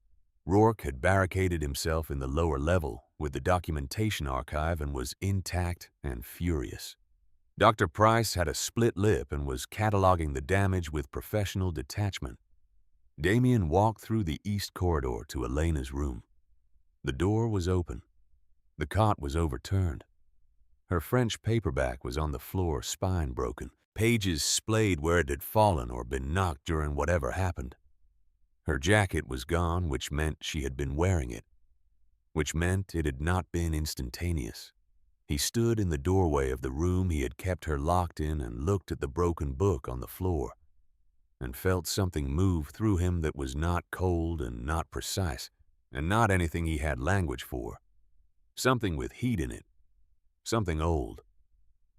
He picked up the book and set it on the overturned cot. His phone rang. Unknown number, Chicago area code. You should have taken the shot, Aldrich said. His voice was calm and slightly muffled. A vehicle moving windows partly open. Chicago traffic audible in the background. Damien filed that, kept listening. Where is she? Somewhere comfortable for now. A pause. She is an interesting young woman. When my man came in, the first thing she did was try to negotiate. Not scream, not run. Negotiate. He paused again. Voss's daughter, after all. If you touch her. The terms are simple, Aldrich said. The documentation archive, everything Callum Voss transmitted and everything Rourke has compiled, you destroy it. All of it. Copies, backups, everything. You stand down from any federal contact. You step back from day-to-day operations and allow a restructured leadership to take over. A pause. You do that and the girl goes home unharmed. You have 6 hours. Aldrich ended the call. Earlier that evening, before Aldrich's team arrived at the compound, Elena had used the unsecured landline in the East Corridor, the one the guards had never bothered to restrict, because nobody considered her a threat. She had memorized the FBI Chicago field office number from the documents spread across Rourke's table that afternoon. She had 3 minutes before the next guard rotation. She used all 3 of them. Damien stood in the middle of the compound's main space and looked at the men around him. Enzo closest, Rourke emerging from the lower level with his reading glasses still on his forehead, processing rapidly. Ferretti and Bianchi and the others who had been at Halstead and were now here, their loyalties redistributed by the night's events into something cleaner than it had been before. I need to know, Damien said. Right now. Who in this room is with Aldrich? Not accusation. Information. If you are, step out. No consequences tonight. I need to know the actual shape of this. Nobody moved. He looked at each face. Ferretti scared but present. Bianchi angry in the productive direction. The others ranging from shaken to resolved. All right, Damien said. Sit down. They sat. He stood. Aldrich has Elena, he said. He wants the archive destroyed and operational control transferred. He has given us 6 hours. I am not going to do that. What I'm going to do is find her, get her out, and then finish what Rourke's documentation makes possible. Hand every name in that archive to federal investigators with the authority and the will to pursue it. He looked around the room. That ends this organization as it currently exists. I know that. You need to know that I know that, and that I have made the decision anyway. Some of you have been with this organization for 20 years. Exposure in a federal investigation carries real risk. I cannot control what that means for each of you. I can try to structure the cooperation to minimize culpability for people who were not involved in Meridian, but I cannot promise outcomes. So if you need to walk away tonight, walk away. I am not holding anyone here. But if you stay, I need everything you have. Enzo, who had not sat down, said, Where do you want me? Ferretti said, What do you need? Bianchi said nothing, just nodded once. Rourke pushed his glasses down onto his nose and opened his laptop. I am working on the location now. Damien looked at all of them. Something settled in his chest. Not peace. Nothing like peace. More like the specific solidity of a man who has put down something very heavy and discovered with surprise that his hands still work. Rourke, he said. How long for a location? 90 minutes, maybe less. Do it in 60. His phone buzzed. A text from an unknown number. No message. Just a timestamp.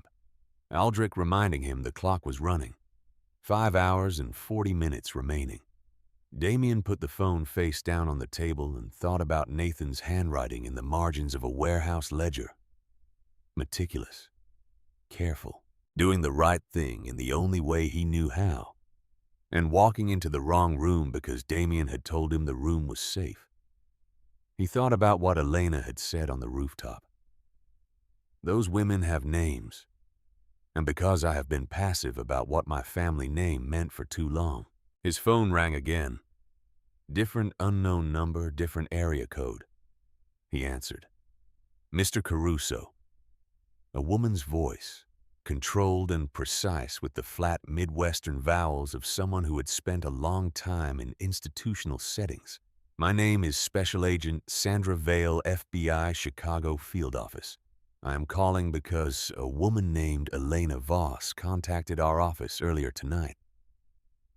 Damien went very still. She provided us with documentation regarding Senator Harold Crane and a trafficking network operating under the name Meridian Freight. Vale paused. She told us you have the original archive. She told us what it contains. And she told us that she would testify that she would lead us to the source documentation, and that her conditions for doing so included your full cooperation and your uncle's trial. A pause that was precisely as long as it needed to be. She also told us that she is currently being held by Aldrich Caruso, and that you are the person most likely to get her out before that situation changes. So I am asking, is there a version of this that runs through you, Mr. Caruso? Damien looked at the French paperback on the cot down the hall. Yes, he said. But I need something from you first. What? My people move on the location tonight independent of your team. You hold back until we have Elena Voss out of the building. After that, the building is yours, the documentation is yours, and I will personally walk you through every transaction in the archive. But she comes out first, before anything else. A pause on the other end. Paper moving. The quality of a decision being made by someone who had made a great many decisions and knew what they cost. Agreed, Vale said. With one condition. What? Aldrich Caruso does not die tonight, Mr. Caruso. He stands trial. He testifies. He is the thread that pulls this entire network apart, and a dead man cannot testify. The silence stretched. It was the hardest thing she could have asked for, and she knew it and asked for it anyway. Damien closed his eyes for 2 seconds. Opened them. Agreed, he said. He ended the call. He sat for one moment with the phone in his hand and the weight of what the next hours would require. Not just operationally, in the specific interior way that some agreements cost you something permanent, and you make them anyway because the alternative is becoming the thing you have spent your whole life one step ahead of. Rourke had the location in 53 minutes. A cold storage facility in Bridgeport 7 minutes from Halstead. Aldrich had chosen it in advance, had it staffed and ready. Before the meeting had walked into Halstead tonight with every contingency already positioned. The tactical briefing lasted 18 minutes. Rourke's surveillance drone showed 11 heat signatures inside. 4 near a central office space, 3 near the south entry, 2 at the north, and 2 isolated in a smaller room on the east side of the building. 2 isolated signatures in a smaller room. South entry is the primary breach point, Damien said. Full contact, maximum noise. I want their attention completely south. 4-man team through the loading dock simultaneous with the south entry breach. Enzo takes the north with 2. I go for the east office room. Enzo said with you. That is 2 people going through the middle of 11 armed men. It is 2 people going through the noise of a breach hitting 2 simultaneous entry points, Damien said. When men hear a breach, they move toward the sound. They do not hold static positions. We have approximately 40 seconds of reorientation on their part. Enzo looked at the building plan for 3 seconds. Your shoulder, he said, is functional. It has been shot twice in 2 weeks. Damien held his gaze. Are you with me? Enzo picked up his weapon, checked it, racked it. I am with you. The drive to Bridgeport was 11 minutes. Damien sat in the passenger seat with his weapon in his lap and his eyes on the road and thought about the agreement with Vale. Aldrich does not die tonight. He had said the word, and he meant it with the specific effort of a man who means something against the grain of everything trained into him. Aldrich would stand in a federal courtroom, would testify, would be the thread that unraveled a senator and a prosecutor, and a trafficking network that had 41 documented names and an undocumented number that Rourke had not finished the sentence to name. That was the outcome that mattered. He would honor the agreement. They staged 3 blocks from the facility vehicles dark. The Chicago night sat cold around them, distant highway noise, the low hum of refrigeration units from the facility audible even at this distance. Damien stood outside the vehicle for 30 seconds and let the cold air clear his head. The shoulder was not fine. The blow from Sal Bruno had reopened something and the bandaging under his shirt was working. But the pain was at a level that required continuous management. He touched his earpiece. On my signal, acknowledgments came back. 5 voices. Ready. He looked at Enzo. Enzo looked back with the face of a committed man. They moved. The south breach hit first. A controlled compression of sound at the entry point, immediately followed by shouting and gunfire. The facility's interior redistributed exactly as designed. Men moving toward the breach. The defensive geometry folding toward the perimeter. Damien and Enzo were already moving through a maintenance access panel on the east face, not the sealed fire door which the drone had flagged as a likely ambush point, but a utility access 2 meters north of it that appeared on the original building permit and had not been modified. Inside the facility was cold and harshly lit. Industrial fluorescence over a vast refrigerated storage space, racks of shelving running in long rows. The ambient temperature somewhere around 38 degrees. That hit Damien's face like a correction and made his shoulder register the change immediately. The gunfight was happening 60 meters south.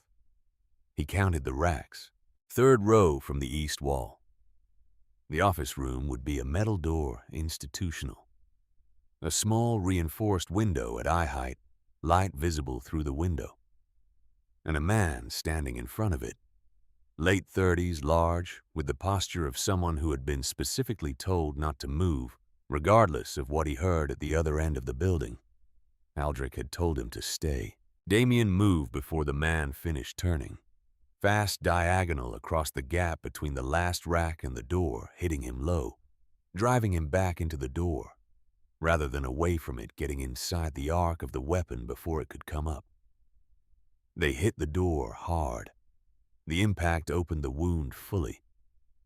He felt the bandaging fail and warmth spreading under his shirt, and he registered it with the distant precision of someone logging a data point they cannot act on yet. The man was strong. He drove an elbow into Damien's injured side. Damien held on. Enzo was there in the next second, and it was over in 8 seconds total. Damien leaned against the door for one breath. "You are bleeding through your shirt," Enzo said. "I know." He straightened, turned the door handle. In the vehicle, earlier wedged between 2 of Aldrich's men, with her wrists zip-tied in front of her, Elena had kept her breathing even, and her eyes on the floor the way frightened people do. She was not frightened. She was counting. The guard to her left had set his phone and his watch on the seat between them, when he got in the casual carelessness of a man who did not consider her a variable. His watch was a GPS-enabled model, the kind that synced automatically. She had noticed the make when he restrained her. She needed 4 seconds in misdirection. She coughed hard, doubling slightly forward, and in the same motion, Her bound hands moved 2 inches to the left. 4 seconds. Done. Damien would find the signal, or he would not. She had done what she could. She straightened and looked at the floor and kept her breathing even all the way to Bridgeport. Elena was standing in the far corner of the room when the door opened. She had positioned herself with her back to the corner and a metal folding chair in her hands. Legs forward, the only object in the room that approximated a weapon. Her face was set with the expression of someone who has been afraid for hours and has come all the way through the fear to something harder on the other side. She looked at Damien. Her eyes went immediately to his shirt, to the blood spreading through the fabric. "Can you walk?" he said. Yes. She put the chair down. She did not waste time on anything else. A shot came through the reinforced window, and they both dropped. Damien throwing himself forward, driving them both behind the metal work table that was the room's only substantial cover. The impact hit his shoulder like demolition and pulled a sound from him that he had not intended to make. Elena's hands found his face in the low cover. "I am fine," he said. "You are not fine." Her hands moved to his shoulder, pressing, and the pain was extraordinary and immediate, and he breathed through it with his jaw locked. "How many?" she said. Her voice was completely level. "2 more, plus the breach teams are engaged south." He got his weapon up over the table edge. Enzo called out from the north side of the rack. The second guard was moving along the east wall, trying to flank their position. The third had gone static behind a support pillar near the door controlling the exit. "The maintenance panel," Elena said. "The one you came through. Is it clear?" "Should be." "Then we do not need to go through the door." She said it the way she said everything, directly, without performance. "The panel is east. That is behind us, not through them." He ran it. 3 seconds. She was right. "Enzo," he said. "East wall now." Enzo broke from the rack position with suppressing fire toward the pillar, crossing the space in a controlled sprint toward the maintenance opening. Damien got to his feet. Elena was up with him, her hand finding his uninjured arm, not holding him back, but not letting go. And they moved together across the cold storage space, while the gunfire behind them continued its brutal work. They pushed through the maintenance panel into the cold night air, with Enzo covering their exit, and the 3 of them moved across the street into the shadow of the neighboring building, putting distance between themselves and the facility, while the sounds inside decreased, and then stopped. Enzo had a vehicle 1 block north. They reached it. Elena got in the back. Damien got in beside her. For 30 seconds, nobody spoke. The vehicle moved through Bridgeport's empty midnight streets, and the city did what cities do, indifferent and continuous and enormous. Elena's hand found his on the seat between them. No words, just contact. He turned his hand over and held hers. "Aldrich was not there," he said. "I know," she said. "He left an hour before you arrived. One of the guards told me." "Not to be informative, just to make sure I understood my situation. He used me to verify what he already believed about you," Elena said. She paused. "Did his test give him accurate information?" Damien looked at her in the dark of the vehicle, at the bruise forming along her left cheekbone in the dim light from passing street lamps. Something in his chest constricted in a way that had nothing to do with the wound and everything to do with the name he was still trying to find. For what she was to him. "Yes," he said. "Then assume he is already planning with that information," she said. He held her gaze. "The archive," she said. "Agent Vale. Her team has the building. The documentation is in federal custody as of tonight." A pause. And Aldrich. He looked at her for a long moment. She was not asking about operational status. She was asking about the agreement. He was not there, Damien said. So the question is deferred.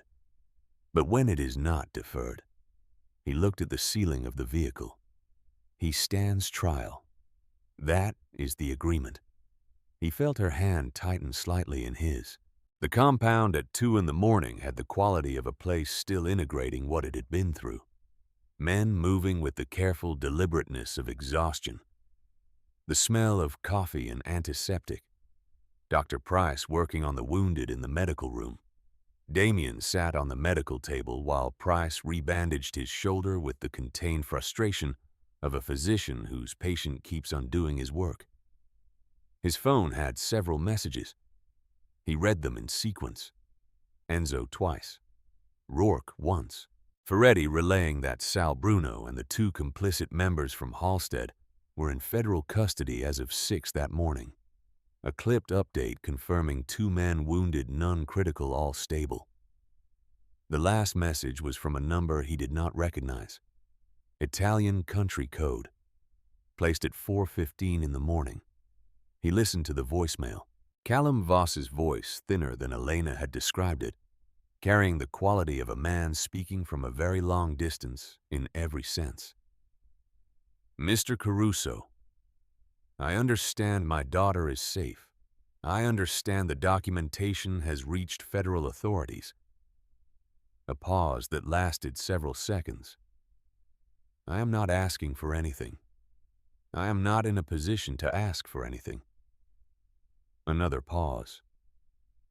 Nathan Caruso was also a son. Someone's son. The son of someone whose life I made harder. I have known that for a long time. This is not an apology to you. It is an acknowledgement to him. The recording ended without a farewell. Damien set the phone down. He sat for a moment with the weight of that. Nathan at 28 with his leather notebook and his careful handwriting, and his absolute certainty that details were where truth lived. Walking into a room that Damien had told him was safe. The specific irreversibility of that. The way some facts do not become less true no matter how long you sit with them. He texted Agent Vale. A single line. I know where Aldrich goes. She responded in 4 minutes. Where? He told her about the lake. A property called Hennessy, 42 miles northwest of Chicago, owned through a corporate trust for 30 years. A small cabin and a dock, and the kind of seclusion that was either recreational or tactical, depending on who was using it and why. Damien had been there 14 times in his life. The last time was 11 years ago, the summer before everything changed. He told Vale's team the location and told them to hold at the property boundary until he went in first. She pushed back. He said, he will identify federal positioning at 200 meters and he will be gone before your team reaches the door. He has been running this calculation for 30 years. Let me go in first. A long pause. 30 minutes, Vale said. After that, we come in regardless. He drove alone. No Enzo. Enzo was managing the compound. Just Damien and the highway north, and the dark sky beginning to show the faintest gray suggestion of a dawn still an hour away. Price had given him something for the pain that he had accepted, and then not taken because he needed to be fully present for what came next. The pain was doing its work at the edge of everything, sharp and constant and useful. It kept him inside the operational moment the way discomfort always had. He thought about the agreement with Vale. Aldrich does not die tonight. He had said the word, and he meant it, and the distance between meaning something and doing it, when the moment arrived, would be the distance he would have to cross when he got there. He was trying with the grinding difficulty of a man dismantling something he spent decades building to be the version of himself that Elena had seen from the beginning, when he could not see it at all. The property came up at the end of a dirt road through second-growth forest. The cabin dark against the tree line, the lake visible beyond it as a flat gray mirror in the pre-dawn light. Aldrich's vehicle parked beside the boathouse, not hidden, not particularly, which meant either he did not know Damien was coming or had decided it did not matter. Damien parked at the tree line and walked the last 200 meters. The cabin door was unlocked. He pushed it open. The interior was as he remembered it. Small and plain walls hung with fishing equipment and old photographs. A lamp on in the corner. A fire down to coals in the wood stove, giving the room a low orange warmth that had nothing warm about it tonight. And Aldrich Caruso sitting in the same chair. He had always sat in at this cabin, in every version of this visit, across 30 years, with his hands on the armrests and his eyes on the door, as if he had been waiting, as if he had known. He had always known. Damien understood now that this was where it ended. Luca Aldrich said. His voice was tired. The performance was gone. The calculated warmth, the careful deployment of shared history, all of it stripped away. What was left was just a 61-year-old man in a cabin by a lake who had run his numbers one final time and understood what they added up to. Damien stopped in the middle of the room. He did not raise his weapon. "You knew I would come here," he said. "Yes. You have always known that if it came to this, I would come here." "Yes." Aldrich looked at him with those dark, tired eyes that were his father's eyes and that Damien had looked at his entire life as a source of something he now understood had never been what he thought it was. "You are here to take me in," Aldrich said. "Not a question." "Yes." Aldrich nodded slowly. His hands moved slightly on the armrests. The small, restless movement of a man sitting with the weight of a conclusion. "I built something," he said quietly. "For 30 years I built it, and held it together when it should have fractured a dozen times. Your father was a better man than me, and he was a worse operator. He had the conscience and I had the patience, and between us we made something that lasted." He paused. "I thought that was worth protecting." "You thought it was worth Nathan's life," Damien said. "Yes," Aldrich said. "I did." The simplicity of it was terrible. No architecture of reasoning, no reaching for justification. Just a man who had made a calculation and was past the point of presenting it differently. Damien's hand rested on his weapon, not raised, just there, his fingers on the grip, the weight of it against his palm. And the agreement with Vale sitting in his chest like something structural that he was either going to hold or not hold. The decision of that felt in this moment like the actual decision, the one that all the others had been building toward. He thought about Nathan, 28 years old, meticulous, calling Damien that Wednesday afternoon to ask whether Aldrich could be trusted, and Damien saying yes without asking why. Damien's hand left his weapon. He reached into his jacket and produced a zip tie and held it out. "Stand up," he said. Aldrich looked at the zip tie, then at Damien's face. A long look. Something moved through it that was not guilt, and was not relief, and was not any of the things you might expect. Just the specific exhaustion of a man who has come to the end of a very long road and found it ending exactly where he was told it would. "You are more like your father than I thought," Aldrich said. "I know," Damien said. "Stand up." Aldrich stood, slower than he used to.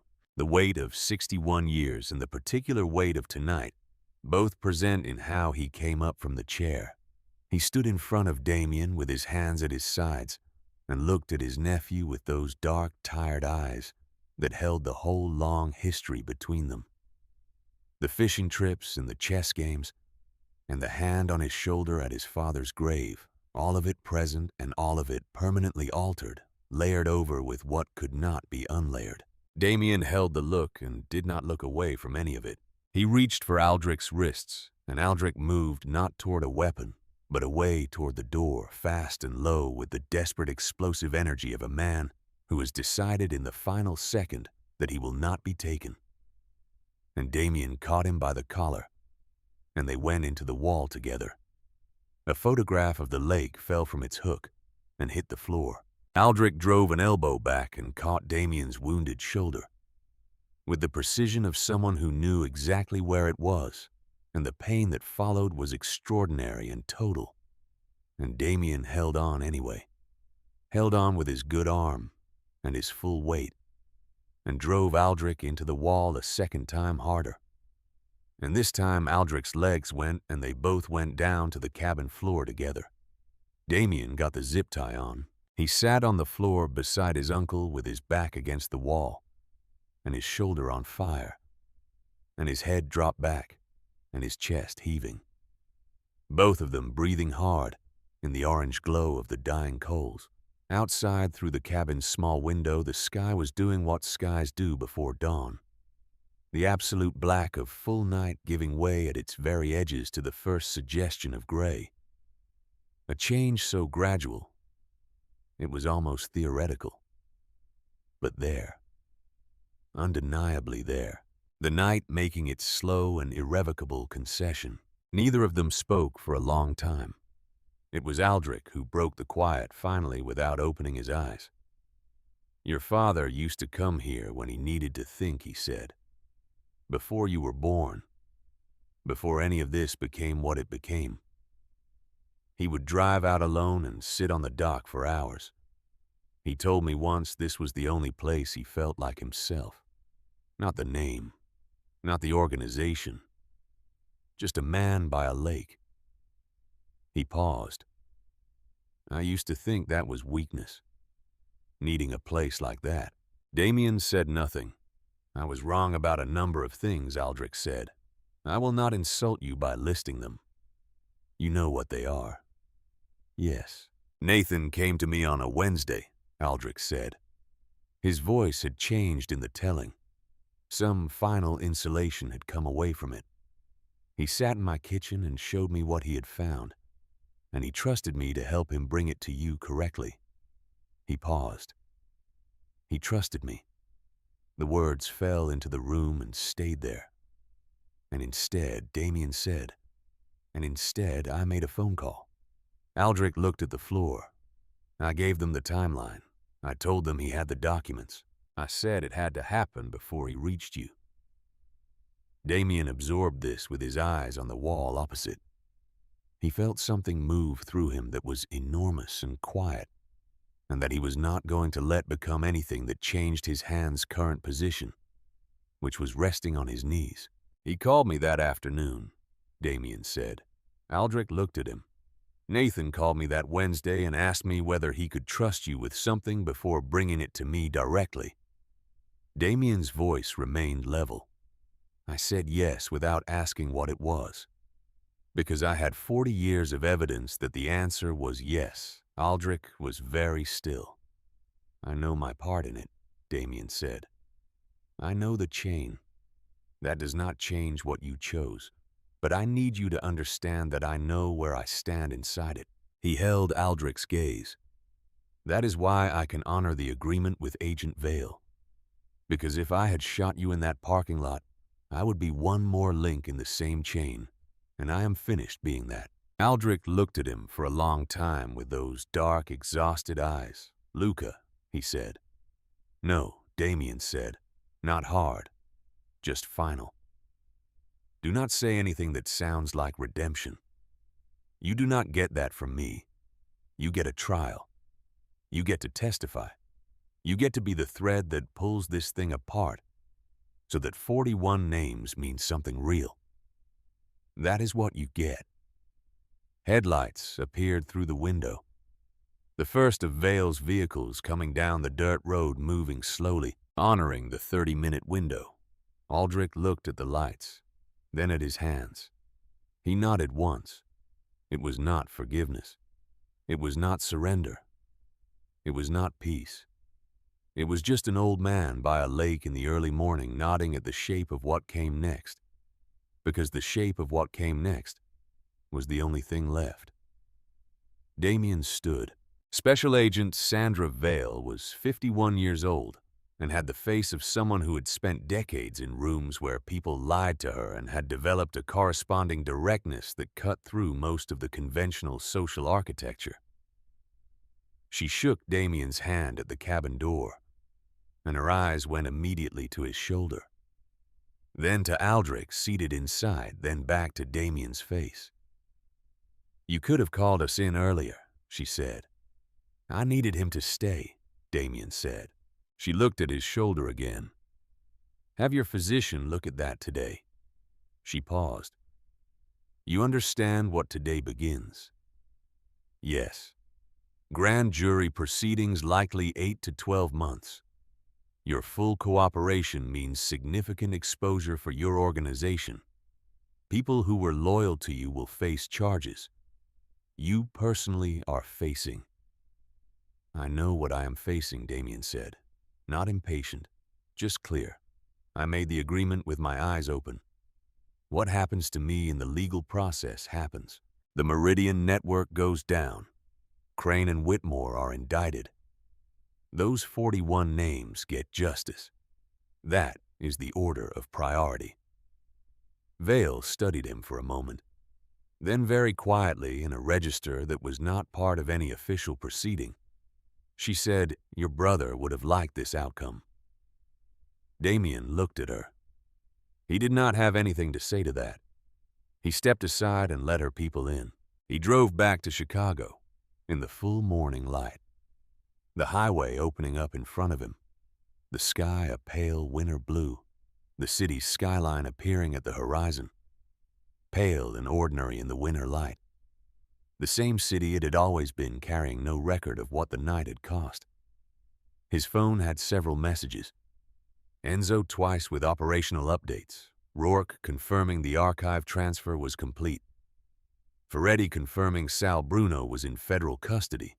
The last message was from Elena. Just 3 words. "Are you safe?" He looked at those words for a moment at a red light south of the interchange. He typed back, "Yes. On my way." Elena was in the compound's main room when he arrived, sitting at the long table with a cup of coffee and Rourke's documentation files spread before her. Not reading them, just sitting with them, her hands around the cup and her eyes somewhere else, somewhere that required distance to look at properly. The bruise on her cheekbone had darkened overnight into deep purple blue that the morning light made very clear. She had changed into a clean gray sweater, slightly too large sleeves pushed up, her hair pulled back roughly with a few pieces loose around her face. She looked up when he came in. Her eyes went to his shoulder, then to his face. The same order they always did. "Aldrich," she said. "Federal custody," he said. Vale's team took him from the cabin at 6. He sat down at the table across from her slowly, the shoulder making its opinions known now that the necessity of ignoring it had passed. "He will be processed today. Debrief at 2 this afternoon. Vale wants you there. Independent legal representation first. I will have someone contact you before noon." Elena nodded. She looked at her coffee. "You went to the lake alone," she said. "Enzo told you." Enzo was concerned. He expressed it by informing me. She looked up. "You could have taken someone with you. I needed to do it alone." He held her gaze. It needed to be me the way it needed to be me when I made the agreement with Vale, and when I stood in that cabin and chose not to. Those are not things you do with an audience. They are things you do in front of yourself, so you know afterward that they happened. She looked at him for a long moment with the quality of attention she brought to things. "You held it," she said. He looked at the table. "He stood in front of me with every year between us," he said quietly. everything he was to me for 36 years. And I held the agreement. She said nothing for a moment. "There are things I need to say to you," he said, "before the legal process starts and everything becomes formal and structured." He held her eyes. "I need to say them now." Elena set down her coffee. "I abducted you," he said. "I brought you to a room and kept you there for 11 days, and I designed conditions to break you down. I did that with full knowledge and intent. There is no version of events in which that becomes acceptable. Not the conspiracy that framed it, not being wrong about your father, not anything that came after." He kept his voice level and direct because the only honesty available to him was the kind that did not soften its own edges. "What I did to you caused harm. I know that. I'm not asking you to say otherwise. I'm not asking for forgiveness. I'm not asking for anything. I am saying it plainly because you deserve to have it said plainly. After everything you did, staying, helping, building the case, making the call to Vail before I did. After all of that, you deserve the truth said directly without anything buried underneath it." Elena said nothing. Her hands were in her lap. He waited. "I know what you did," she said finally. "I was there. And I know what you chose. Every time there was a choice from the moment you understood you were wrong, I watched you make every one of those choices." She reached across the table and pushed the documentation file slightly to one side, clearing the space between them. "I am not going to tell you the 11 days did not happen. They did. I am not going to tell you they did not cost me things. They did." She held his eyes. "But I am also not going to pretend that everything that came after was irrelevant. The man who stood on a rooftop and said dismantling all of this was the right thing. That man was real. Both things are true at the same time." "That is a generous reading," he said. "That is an accurate reading," she said. "There is a difference." He looked at the space she had cleared between them. "Your thesis," he said. "Your apartment. Your life before all of this. Those things are manageable," she said. "The thesis will keep. The apartment is fixable." She looked at him steadily. "I am not fragile, Damien. Do not start treating me as if I am now that the immediate crisis has passed." Something moved in his face, brief and honest, and not managed before she saw it. What she said. "You keep doing that," he said. "What do I keep doing? Every time I prepare for the response that should logically follow, the withdrawal, the appropriate distance of someone who has been treated the way you have been treated." He paused. "You do not do it. You just—" He made a small gesture that was not quite finished. "Stay," Elena said. He looked at her. "I am aware of the pattern," she said. She considered the question, the way she considered everything, without deflecting, without making it easier than it was.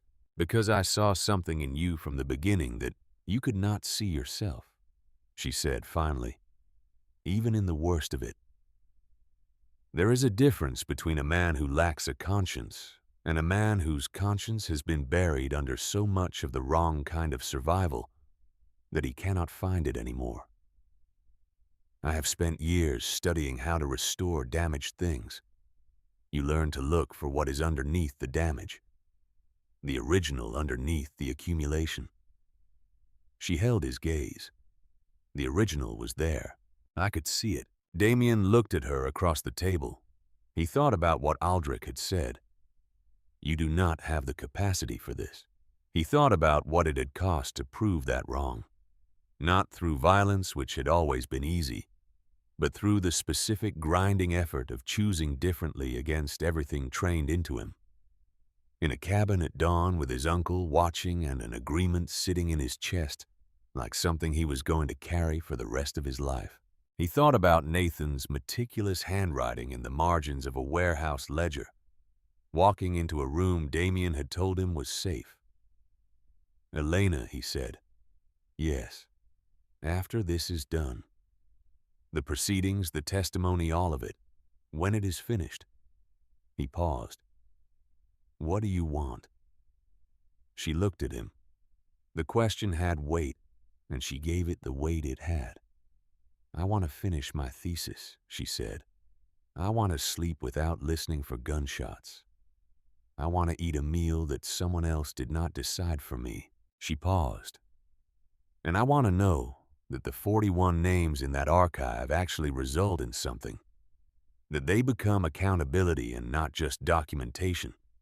Vale will make that happen." "Then help her," Elena said. "Give her everything. Testify. Be the cooperative witness the case needs you to be, especially when it is expensive." "Yes," he said. "And after all of that," she said carefully. She made a small gesture between them. "I want to see what this is. What it actually is outside of crisis and burning buildings and rooms with locked doors." She held his eyes. "I want to see if it exists when nothing is on fire." Damien looked at her for a long moment.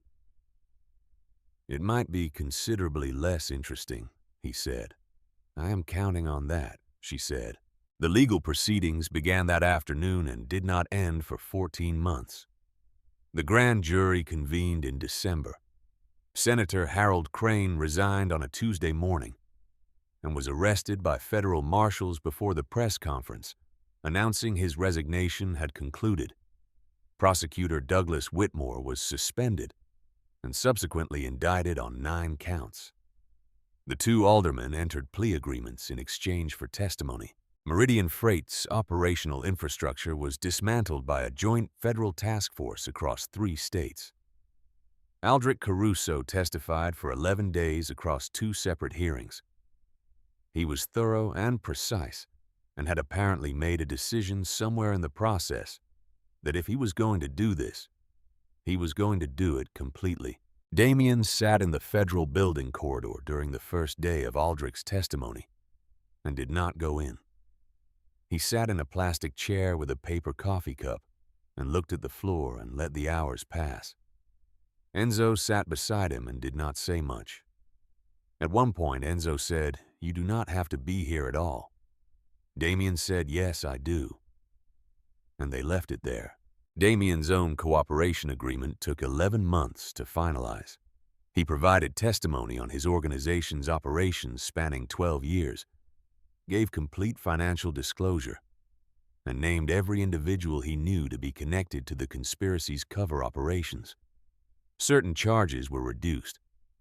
Others were not. He served 8 months in a minimum security facility in Wisconsin beginning the following spring. Enzo visited twice. Rourke sent books. Ferretti wrote letters in the cramped, careful handwriting of a man who had not written many letters and was trying to do it properly. Elena came on the 3rd week and every 3rd week after that, more often than she had said she would come, which he noted and did not mention.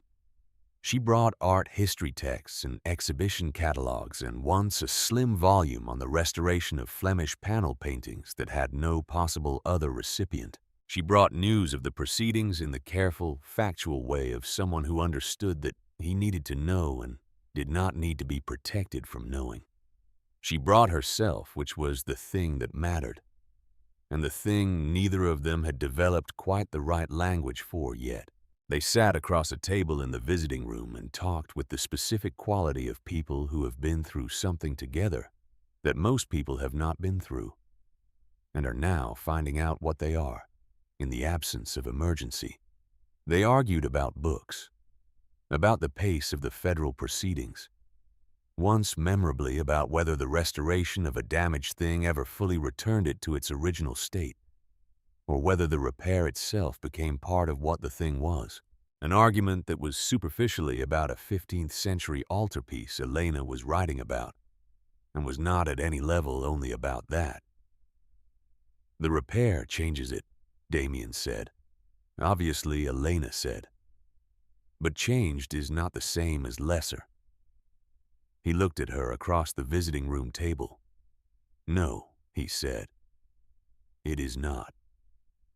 She looked back at him without looking away, which was something she had always done from the first night in the cathedral compound, and which had never stopped being the most clarifying thing about her.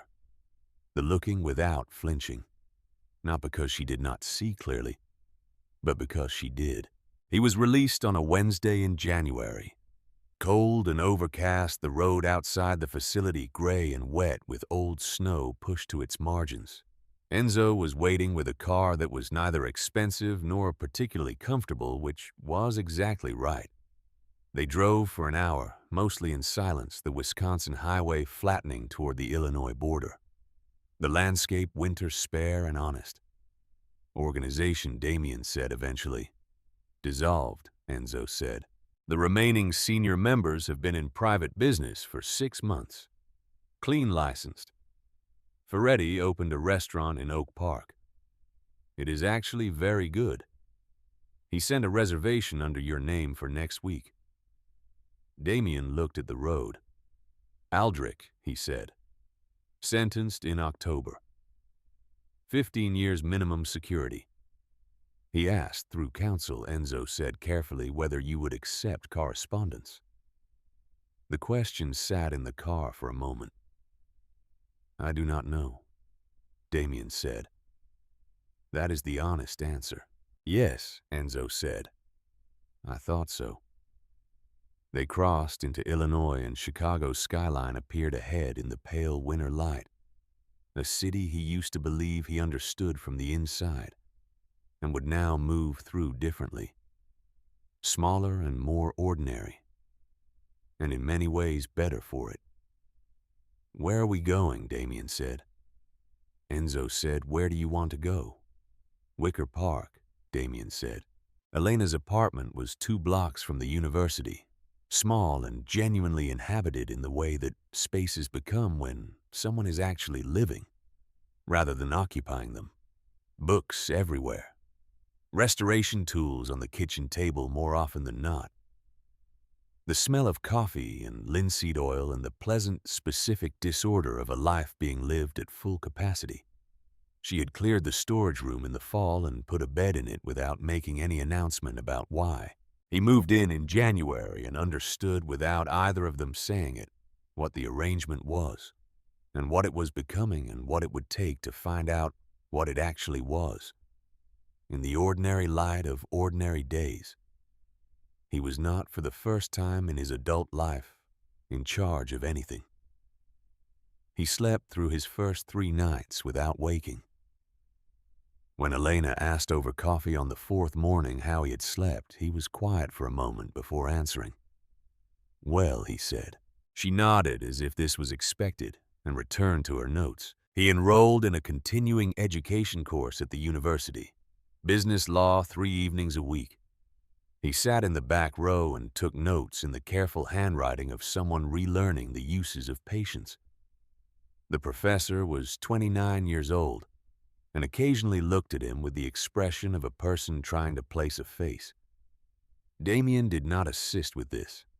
He found work through a channel Ferretti helped arrange, consulting for a logistics firm whose compliance infrastructure was a genuine disaster.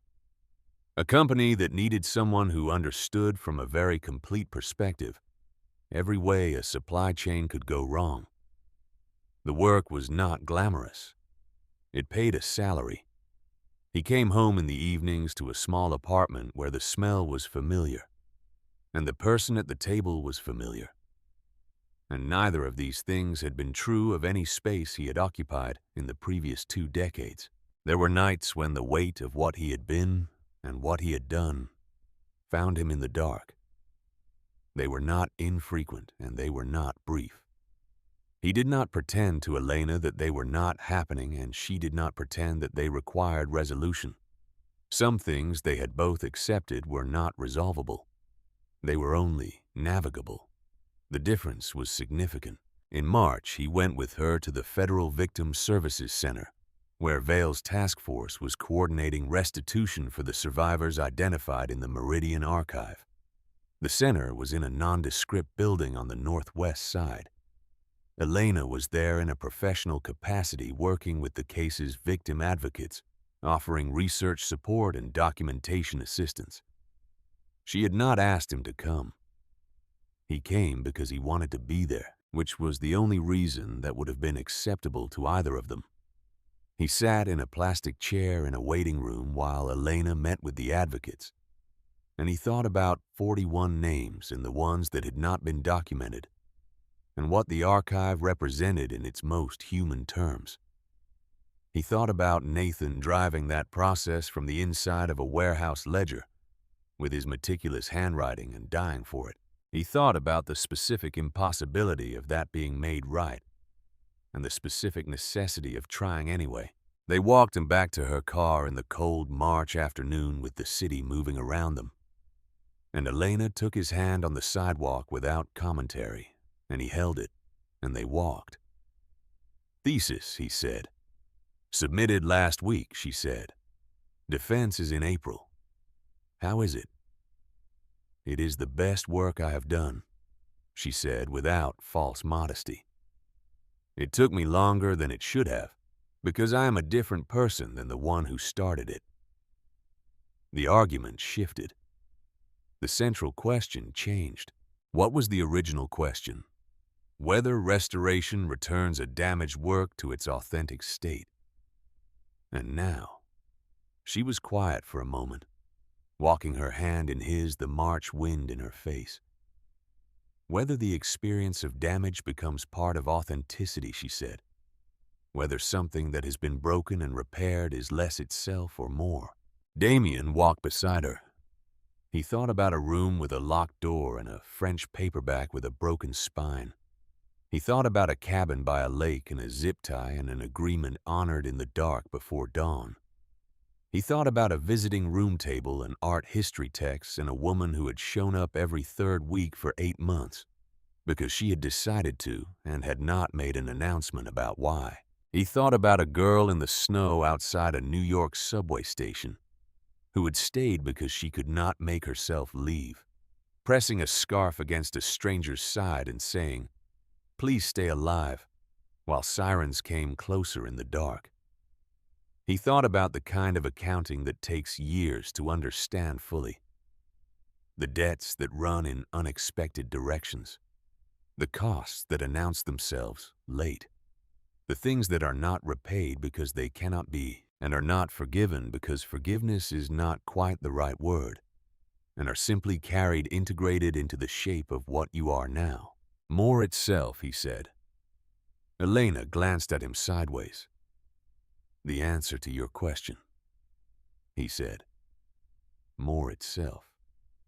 She looked at him for a moment with those eyes, the same ones he had seen across the cathedral nave in candlelight, and in a dark room with her hands pressed against his wound, and in a visiting room across a table, and now, here in the March afternoon light on a sidewalk in Wicker Park. And she did not say anything immediately, and the quiet between them had the quality it had always had at its best, which was not empty, but full dense with everything that had passed between them, and everything that was still in process, and everything that neither of them needed to perform for the benefit of the other.